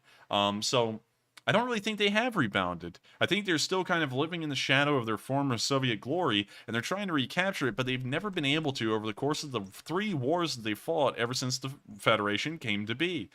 So I thank you very much for the support. I bet it's really weird, actually, and I think that is something cool, is that as people age, no one really thinks about it, but they live through major historical events, like you. And, of course, my parents lived through major historical events like that as well. And so with that, I thank you so much for the support. I hope that does address the comment. And with that, we're going to move on to the next question. All right, and the next one we have is from Scott, who puts in a $20 donation and says, have some funds for pizza, coffee, and some encouragement to please update your browser tonight. My self-diagnosed OCD is being triggered by that red update in the upper right corner. Eye twitching intensifies. Well, I thank you very much for the support. I'm sorry I haven't been able to update this thing. My fear is that if I click that update button, this map is going to disappear. And I never really wanted to go off my screen. I keep this thing on every single day, 24/7, because I'm updating it every once in a while throughout the day. Like, I'll add a marker or two as soon as I see it. Usually most of the markers go on around 6:30 local time, and then I start working from there all the way up till stream time. Which is around 9 for me, of course, is Alabama time. So I don't ever click the update button because I'm scared of that. But I do understand that a lot of people do get triggered and they want me to click that update button. So I will try and do that in between today and tomorrow so that way it doesn't bother too many people. But with that, I thank you so much for the support. And of course, it helps out our channel greatly. And so with that being said, we are on to the next question. And up next, we have a $10 donation from the other Junebug, the regular Junebug with no 72 behind it, who says, I had a dream that my truck had awesome Enforcer window decals. Please help me fulfill my dream and make window decals available, not stickers. Go Ukraine. Yeah! Well, I thank you very much for the support. And yeehaw! And also, Matthew, can we do that? Window decals? Yeah, do we have the possibility of doing that? Yes, but it's going to take quite a bit of planning for that one. All right, so y'all heard it first from Matthew. He is the merch guy, so we'll see about doing that. But that's actually a really cool idea, and I've never actually thought about that before. So you've given me a brand new idea, and we are going to look into seeing that if that is feasible. So I thank you very much for the support, and I thank you for the cool idea. I've never thought about that, and we will look into it. And so with that, thank you so much for the support once again, and we're going to move on to the next question. And up next, we have a super chat from Smokey Valdez, who puts in a $10 donation and says, prediction over the next 30 days, ? Okay, so prediction over the next 30 days, the Ukrainians are going to push the Russians all the way back down to Kherson and Novokakhovka, and then they're going to stop. I don't think they'll be able to make it much further than that for a while. They'll probably take well, that's going into what the Ukrainians will do, but I think they'll get there and then they'll stop, at least within the next 30 days. This front line is most likely going to remain stable. While we've seen a lot of old tanks being carted into this place, I think that's just to reinforce. I don't think that's a buildup of any sort. Up here in the Severodonetsk area, the Ukrainians are going to withdraw out of Severodonetsk and retreat to Lysychansk. The Russians and Ukrainians will be engaged in a stalemate in this part of the line due to the Severodonetsk River. And up in the Harkeev area, I think we may actually see the Russians get pushed out of the northern salient within the next month. So that's kind of how I'm seeing the front line developing, and I think if there was something that is a wild card, the Russians may actually reach out onto the T-1302 and cut that highway off. I'm not really sure if they'd be able to do that or not, but that is something that I do have in the back of my head because it's kind of a very balanced situation in between the two sides as of right now. It could go either way. So I thank you very much for the support, and I hope that is a very brief rundown of what I think could happen over the next 30 days. Of course, it's very vague, and thinking out that far in the future is very difficult because there's so many different variables that one cannot account for just because of a lack of information. That could change things. But I do thank you very much for the support, and I hope that does weigh in on my opinion of what may happen over the next 30 days. And so with that being said, I thank you so much for the support once again, and we're going to move on to the next question. And up next, we have a $10 super chat from James Waycaster, who says, at your age, with the talents you possess, I'm wondering what you're going to do when you grow up. Good luck on a bright future. Well, I thank you very much for the support. Of course, I always weigh in a little bit on what I'm going to try and do in the future. Of course, I'm going to try and pursue a law degree, because I would like to become an attorney. That would be great. Matthew's also trying to become an attorney as well. And then beyond, and then beyond that, Matthew's plan, although you didn't ask about that, is to become an attorney and stay an attorney. My plan is to eventually try and springboard into politics and try and become a politician. I feel like there's a lot of politicians out there these days that don't really have the country's best interests at mind on Well, that's kind of getting a little political, but still, I want to become a politician that a lot of people can be happy for, that knows they're actually looking out for the public and they're looking out for the nation's best interests. I don't feel like a lot of people, kind of getting political here, I don't feel like any politicians do that these days. I feel like all of them are self-absorbed, narcissistic, looking out for themselves and their families, and I don't really like that, and I hope that in the future, hopefully I or multiple people can foster back at least less corruption to a point where the nation will return to a point where politicians are looked at for the value they bring to the table, instead of, I guess you could say, the notoriety that they built up over decades, because that's usually what's come down to now, is a popularity contest instead of a contest of value. So I thank you very much for the support. I hope that kind of weighs in on what I'll be doing in the next 30 years. And I hope that didn't get too political there. I don't really like to weigh in on politics. So with that, we're going to move on to the next question. And moving on, we have a $10 donation from Boston Dan 77, who says, Enforcer, do you think Ukraine will get at some point retired M1 Abrams? I feel like they would.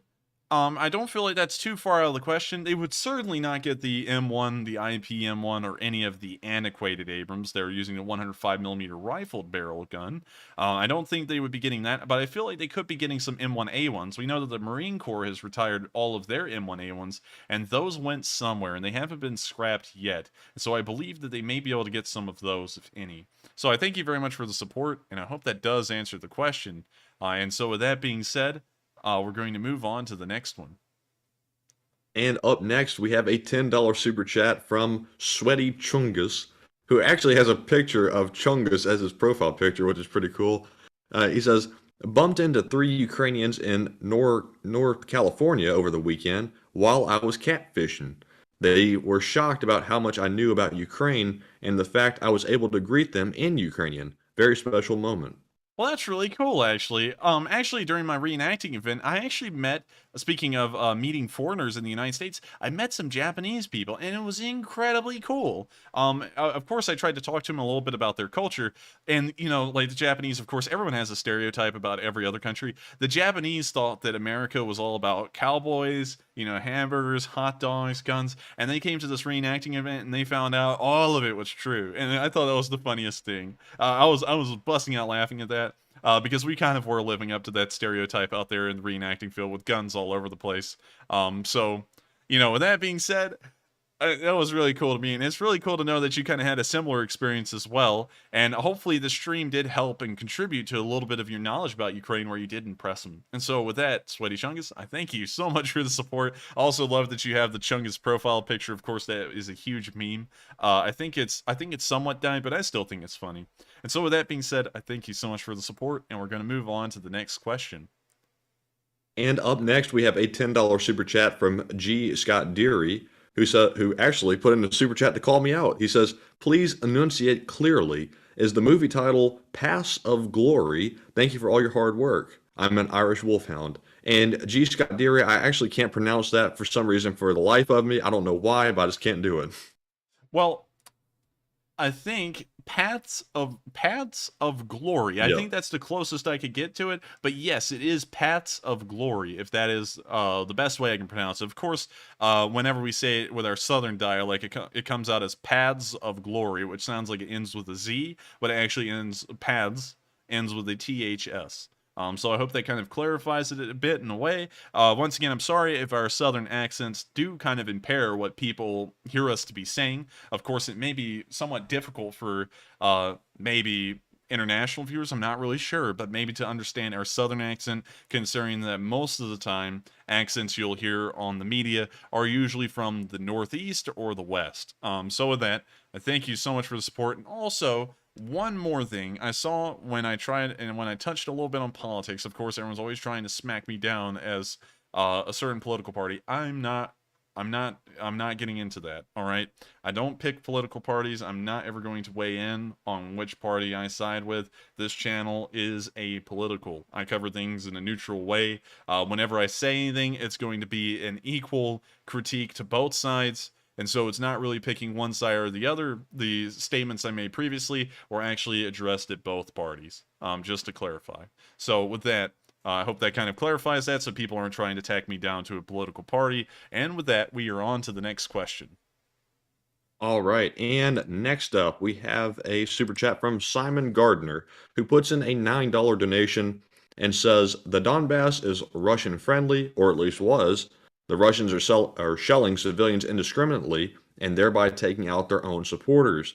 I wonder how they would control the Donbass should they win the area. The Russians would most likely control the Donbass by either creating the puppet nations of the Donetsk and Luhansk republics as actual official countries, much like they did South Ossetia and also Abkhazan. But at the same time, they may annex them as well. We saw them annex Crimea, and so that may be the direction that these two little countries are going in.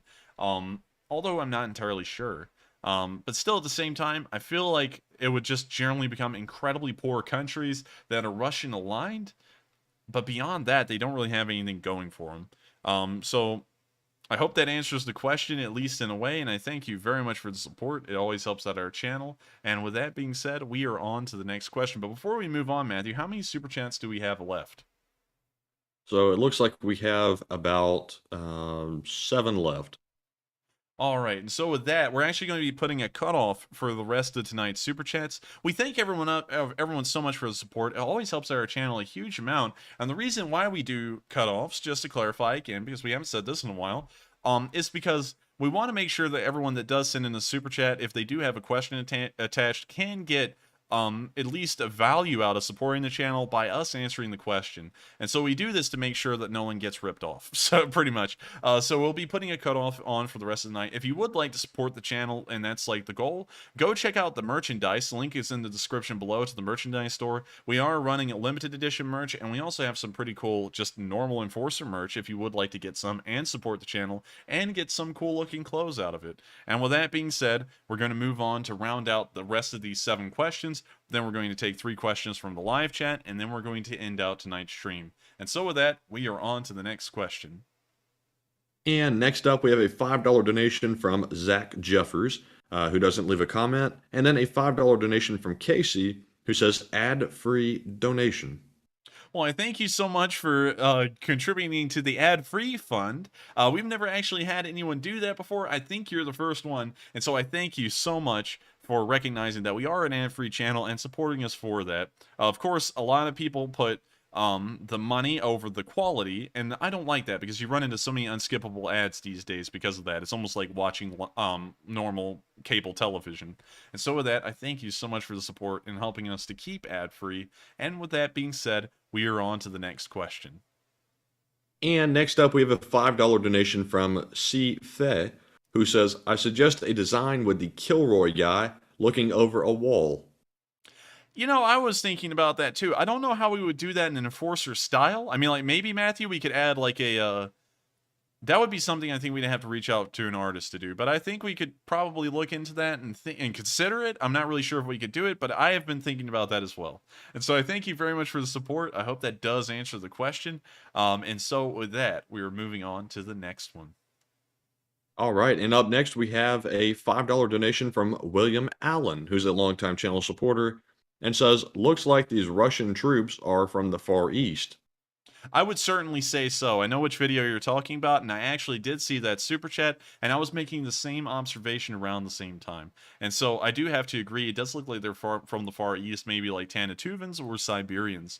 So with that, I thank you so much for the support, and also affirming the observation I made earlier. And with that being said, Matthew, could you, I know this one came out after the cutoff, but could you read off NOYDB's super chat next?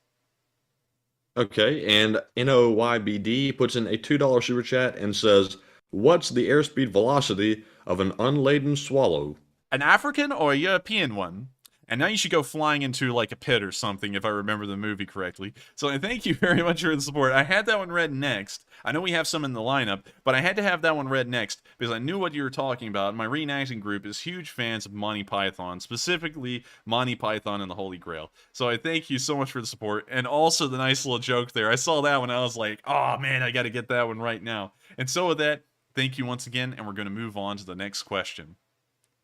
And up next, we have a $5 super chat from Lou Habouche, who says, thank you, Enforcer and Matt. You both do an excellent job. I watch every night, and I give what I can. God bless Ukraine. And thank you very much, Lou, for the kind words there, and also Hiram Slava.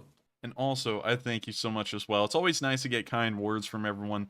Every once in a while, of course, I have to deal with, like negative comments when I go through the comments section. And I've been doing that less and less lately, just because I'm exhausted and I don't really have the time to do that anymore, really. And there's so many comments as well, it's hard to get to them all. So I'm sorry if I'm not hearting as many comments as I used to in the comment sections of my videos.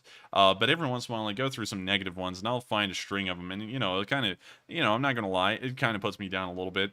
But it's always good to know that there's so many people out there that do send kind words and large amounts of support, vocally and physically to our channel to let us know that we are greatly appreciated. And so I thank you so much for the support and also the kind words. And I thank you so much for being a longtime viewer and enjoying these streams. And with that, I thank you so much for the support once again. And we're going to move on to the next question.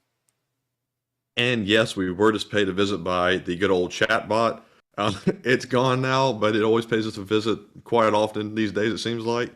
But up next, we have a $5 donation from Junebug, the one without the 72 on the end, who says, Enforcer Matt, I meant China Uncensored and America Uncovered. Same news crew does both channels.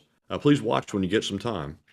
Well, I thank you very much for the support, and I also thank you for bringing that up. I have actually watched China Uncensored, and I think they are an interesting channel. That is worth a look. So I thank you very much for the support and also providing that information to us, because it's always interesting to hear about other channels, and there's a wide variety on YouTube of very in-depth and very interesting content. So with that, I thank you so much for the support once again. It always helps our channel a great deal, and also for the little tidbit of information. And with that being said, we are on to the next question. And Enforcer, we just got one in. Would you like me to read that one off? Sure. So this one is a $30 super chat from Gooch Booch, who says, wow, I'm so impressed with your grace, intellect, and maturity at 20. Great work as usual, and I'm blown away, LOL.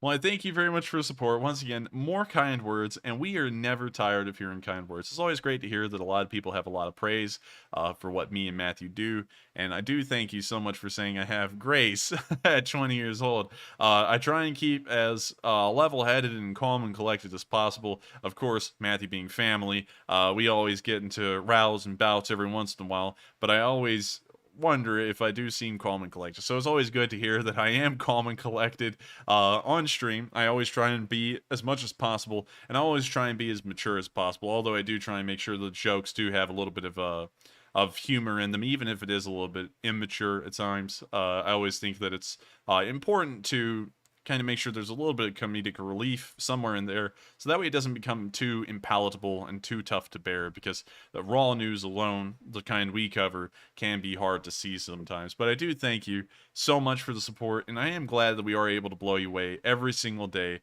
with our streams and how we carry them out. And so with that, thank you so much for the support once again, and we're going to move on to the next question.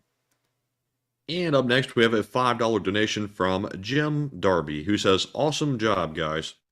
And I thank you so much for the support, and it's always good to hear from a lot of our viewers that they think we're doing an awesome job. And I thank you once again for letting us know that. It always gives us a lot of encouragement to keep going. And so with that, I thank you so much for the support once again, and we're going to move on to the next question. And just real quick, let me recognize a $20 donation from Krister Peterson, who is a longtime channel viewer and supporter. And thank you very much for your support of the channel. We appreciate it very much. And moving on, we have just a handful of super chats left, and then we'll get to our live chat questions. So up next, we have a $5 donation from CA Lags, who says, if Ukraine doesn't join NATO after the war, what would they need to secure themselves from a Russian future attack? Well, while they may not be in NATO after the war, which I believe is a pretty solid possibility, actually, I think that may be the most realistic one of them all, they will be Western aligned if they remain neutral. The Finns, after World War II, and also after the continuation war, while they were neutral, they did align themselves with the West. And so while they did buy Russian equipment and arms all the way through, well, actually Soviet equipment and arms all the way throughout the Cold War, they were Western aligned as well. The Swedes were too. Although they weren't attacked by the Russians, they were neutral, but they did align themselves with the West. We know that that would most likely be the situation with Ukraine. There is no way they would go from being enemies with the Russians, fighting and killing each other inside of the southeastern and northern areas of Ukraine, and then become friends. They will make sure to align themselves to the West after the war, even if they are neutral, of course, picking up Western doctrine, Western equipment, and a lot of Western, I guess you could say, culture. Well, not really culture. They'll retain the Ukrainian cultural aspects, but picking up a lot of Westernisms, I guess you could say, along the way. That's something I could see in the future. If they do not become NATO aligned, they will be at least pro-Western. So with that, I thank you very much for the support, and I hope that does answer the question. And with that, we are on to the next one. And up next, we have a $5 donation from Sonia Blade, who says, ads are indeed torturous and annoying. And I have to agree, they are terrible. And that's why I made the conscious decision to never run them. If you ever go back to any of my videos and there are ads running on them, that's because they were taken over, like the revenue side of things was taken over by a copyright holder because there was something copyrighted played during the stream. So just know, that's never me doing that. That's someone else doing that to my own videos. Which is kind of annoying in a way, but, you know, I guess this is YouTube. So I thank you very much for the support. I hope that does address the question. And with that, we are on to the next one. And up next, we have a $5 donation from Junebug again, who says, I donated and tried to help a YouTuber called Meet Kevin to become governor of California, and he almost won. Keep your mind on your goals and declare it. And Junebug, I actually saw Meet Kevin running. I just couldn't help but laugh because I've seen him on YouTube so often. He's kind of a funny guy. He runs a pretty good channel, but he's pretty funny. And obviously, we're not going to get into his political views or anything, but yeah, I did see that. It was pretty funny. Unfortunately, I can't really weigh into that all too much because I don't really know the guy in particular. Sadly, you know, of course, I don't really watch a lot of stuff. You know, I'm pretty busy, and so I don't really get to see a lot of it. So sadly, I don't know specifically what you're talking about, but I will take Matthew's word for it. Usually he has a pretty good taste in what's funny and what's not. And I will say it was probably most likely funny if I'd ever seen it. And so with that, I thank you so much for the support. I hope that does kind of answer the question, at least on my end. And with that being said, we are on to the next one. And we did have one more super chat come in, Enforcer, if you'd like me to read that one off real fast. Sure. So the next one here we have is a $20 donation from Ike PGH, who says, see my previous comment above. That is what the Hanoi question was referencing with the quote. It was mad famous in We Were Soldiers movie, I recall. And real quick, let me see if I can spot that other comment of his here. Let's see, one moment. Let's see here. He says, Hanoi question, Colonel Summers Jr. on strategy, the Vietnam War in context. You know you never defeated us on the battlefield. The NV Colonel said, that may be so, but it is irrelevant. Excuse me. Interesting. Now that I have a little bit of context to that, and I thank you very much once again for the support, I believe I could kind of answer that a little bit. And I'm sorry if the answer will be maybe off base. I'm going to try my best. Because I'm still kind of lost, but I've kind of got a better footing now than I did before. That is, of course, an interesting point. And I think that I don't really know how that would be applied to Ukraine, though, because I'm trying to think of how to apply that here. And I guess you could say, though, I'm trying to think. Maybe the Russians could say that to the Ukrainians, but it would be relevant because the Russians are getting beat bad right now. But I do thank you very much for the support, and it is still an interesting comment. And I have seen the movie We Were Soldiers, at least in pieces. I haven't seen the whole thing, but that's actually a movie that one of my friends, Bill, who's now dead. He was a Vietnam veteran in the Air Force who was a electrician. He'd actually gotten a lot of firefights, surprisingly, to be an Air Force electrician, but still. He actually had huge respect for Colonel Hal Moore, which is who Mel Gibson plays in We Were Soldiers, and he actually had a appointment to go meet Hal Moore. He actually lived in Auburn, Alabama, but just a month before he was supposed to meet him, Hal Moore died. So he never got to meet Hal Moore, which he held in very high regard. So with that, thank you so much for the support. I hope that kind of does answer the question in a way. And with that, we are on to the next question. Do we have any super chats left, or are we moving on to live chat questions? So we still have a few super chats left. All right, and with that, we're on to the next one. And up next, we have a $5 donation from Jas Dye, who does not leave a comment. Thank you very much for your support of the channel. And next up, we have a $4 donation from NOYBD again, who says, I asked a dumb question. Apparently, many others have too. Search YouTube for potato cannon, tons of videos, and apparently they can kill. They can. And I thank you very much for the support, and I will try and look up the videos about the potato guns again. I've seen them before, but I will do it again, if I can. So I thank you very much for the support. I hope that does address the question. And with that, we're on to the next one.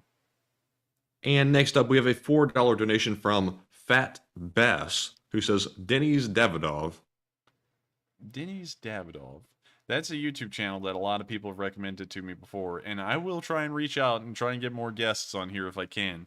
And so with that, I thank you so much for the support, and I hope that does answer the question, if it was a question. And with that being said, we are on to the next one. And up next, we have a question from Manzur Lunchtime, who puts in a $4 donation and says, unfortunately for Putin, also known as Putin, defeat isn't an option. He'll more likely seek his army's annihilation, meaning more casualties. Poutine is delicious. Poutine is pretty good. I have had it on one occasion before, and it was pretty good. Honestly, I'm more of a fan of Spam. And that's probably going to date me a lot as well with a lot of people. But Spam's good, y'all. I mean, like, they get a bad rap, but that literally means spiced ham. It's not spare pork and meat, as Matthew would want you to believe. It's not spare pork and meat. It's spiced ham, and it literally comes from the pork shoulder. It's good stuff. It's great stuff, honestly. It's like a sausage. You can cut that stuff up. Great. Mayonnaise, cheese, you've got it, man. You're in heaven right there. It's a simple food. It doesn't taste, it's not like an incredible flavor, but it's still good. So, to answer that question, could you reread it to me, Matthew? Manzur Lunchtime believes that defeat isn't an option for Putin and that he'll seek his army's annihilation instead. I don't think well, he may. I mean, like, he is crazy. I'm not going to rule it out. But still, at the same time, that wouldn't be smart for them, because if they deplete their army that bad, you know, at least in the strategic mindset, they'd be opening themselves up to invasion from all of their foreign rivals. So, you know, I'm not really sure if they would want to do that, at least in the big picture strategic mindset. But at the same time, he may be so crazy, he may just commit to grinding down his military to a nub. So with that, I thank you so much for the support. I hope that does answer the question, Mr. Lunchtime. And with that, we're on to the next one. And we have another $4 super chat from Fat Bass, and I want to make sure I pronounce that username correctly, who says, my Enforcer sticker arrived here on the Sunshine Coast, Australia today. Very nice. Well, I thank you so much for the support, and it's cool to hear that we now have Enforcer merch in Australia. I'm sure a lot of it's been shipped worldwide, but still at the same time, it's really cool to hear that Enforcer merch has made it overseas. And so I thank you so much for the support. That's really cool to me. And with that, once again, I thank you, and we're going to move on to the next question. I hope you do enjoy that merch. But before we move on to the next question, I'm going to have to go through, and we're going to have to execute someone. Brad Young is on the chopping block because he said, you had me up until you said mayo. What do you eat ham with? Like, what, mustard? Like, ew, that'd be gross. But anyways, I want everyone to go like the gauntlet. I want Brad Young to walk down the gauntlet of people who like mayonnaise with their ham and just give them a good thwack with a cane. So with that, I'm just kidding, Brad. I'm not wishing anything bad on you. I'm just playing with you. And also, no one take that seriously and go crazy or anything. But with that, I think it tastes fine. Of course, you know, you can agree to disagree with me, but Spam's good. I hope with that on that poll right there, we can get a lot of yeses. And so with that, we are on to the next question. And also, Brad, no hard feelings. Best of wishes to you. I just like mayonnaise with my Spam is all. And so with that, we are on to the next one. So we're going to recognize a couple of super chats here without comments, and then our final super chat. So we have three $2 donations. We have one from Junebug, Honest M, and also SMH Really. Thank you very much to all of you for your support. We appreciate it very much. And with that being said, we are on to our last super chat from John Doe, who puts in a $3 donation and says, let us not underestimate the Russian force and continue to support Ukraine. I would have to agree. We're not underestimating the Russian force. We're actually overestimating them in how bad they're doing. But I do thank you very much for the support, and we always try and keep at least a balanced mindset in what the Russians' capabilities may be, at least defensively. And so with that, I thank you so much for the support. I hope that does answer the question. And with that, we are on to the next one. So now we are moving on to our live chat questions. And let's see here. Our first live chat question is from Bear, who says, Enforcer, will Ukraine be able to take back Donbass and Crimea if we send weapons? We need guarantees. Well, we don't necessarily need guarantees. I mean, like, wars are kind of a thing you can't ever guarantee anything in. But yeah, I mean, like, if we gave them more heavy weapons, I think they may be able to take Crimea. I mean, like, they may be able to take Crimea right now, for all I know, if, we give them a lot of time. So I thank you very much for the question. I hope that does answer it, at least in brief. And I see that a lot of people here are not liking spam. 42% of y'all don't like spam. We've only got 159 votes. Vote yes for spam. All right? We all love spam. Spam is delicious. It literally tastes like ham. It's in a sausage form. You can cut that stuff up to any thickness you want. You can put it on anything. You can fry it, saute it. You can eat it raw. I don't recommend eating it raw, but it's pretty good. You can put mustard, mayonnaise, cheese. You can do whatever you want with it. Dress it up however you want. It's spam. Spam is delicious. I need more votes for the yes. Need more votes for that. So if we can have everyone vote. It's going down. Oh it's going my down. God, I'm giving a sales pitch. It's going down. We need more votes for yes for spam, y'all. We need more spam. So with that, we're moving on to the next question. And up next, we have a question from Rich, who says, do you think Russia went too far when they said they can destroy the United States? And yes, Rich, I think they went very far on that one. I think they went too far because, number one, the Russians would have to be stupid to say that.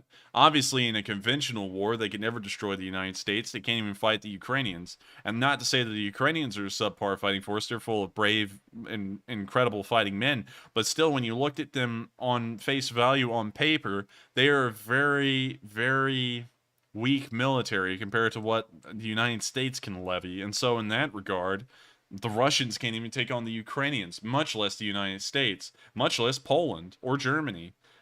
Or Britain or France. So in that regard, I think they went way too far. That kind of threat is really stupid to make, especially for a country in their position. It'd be like North Korea, which does it all the time, and that's why they look stupid, saying that they could destroy the United States. So with that, I thank you very much for the question. I hope that does answer it. And with that, we are on to the last question of the night. And so who is the lucky last person who got in that final question? So the last question of the night goes to Peter, who says, why doesn't the U.S. give Ukraine older aircraft from our boneyard? I'm sure the Ukrainians could find a use for some old F-4s. Well, it's a pretty good question. But the F-4s have been in the desert for so long, and they've been stripped of a lot of their parts, that it would be much like sending a T-62 to, the Russian side. It's old, it's dated, it may not work, and it's so old that a lot of parts may break down on it. And so you don't really want to risk sending them over stuff like that. And considering that the United States has such a burgeoning military budget, I wouldn't really consider it too out of the picture to actually just send them some more up-to-date modern stuff that's still in flying condition. So with that, I just saw that the spam poll ended. I can't believe that. Why did you end it, Matthew? But anyways, I hope that kind of answers the question in a way, at least in terms of military budget. Also, the other thing, speaking of budget, is that it may be more expensive to try and put F-4s back together to send to Ukraine than it would be to just send them new stuff. And also, on top of that, you have to think about the supply of parts, because F-4s are so old that F-4 parts are no longer made, and so you have to cannibalize the other F-4s to keep F-4s running.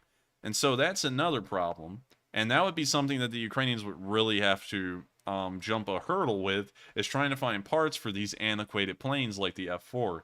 And so with that, I hope that answers the question, at least in multiple ways. And with that, we have reached the end of tonight's stream. We got one more super chat. I'll read it off real quick. It's from Motormax for $10, and he says, good job, guys. Very informative. And that's a great way to end the stream, because I do thank you very much for the support. I'm very glad that you find it informative.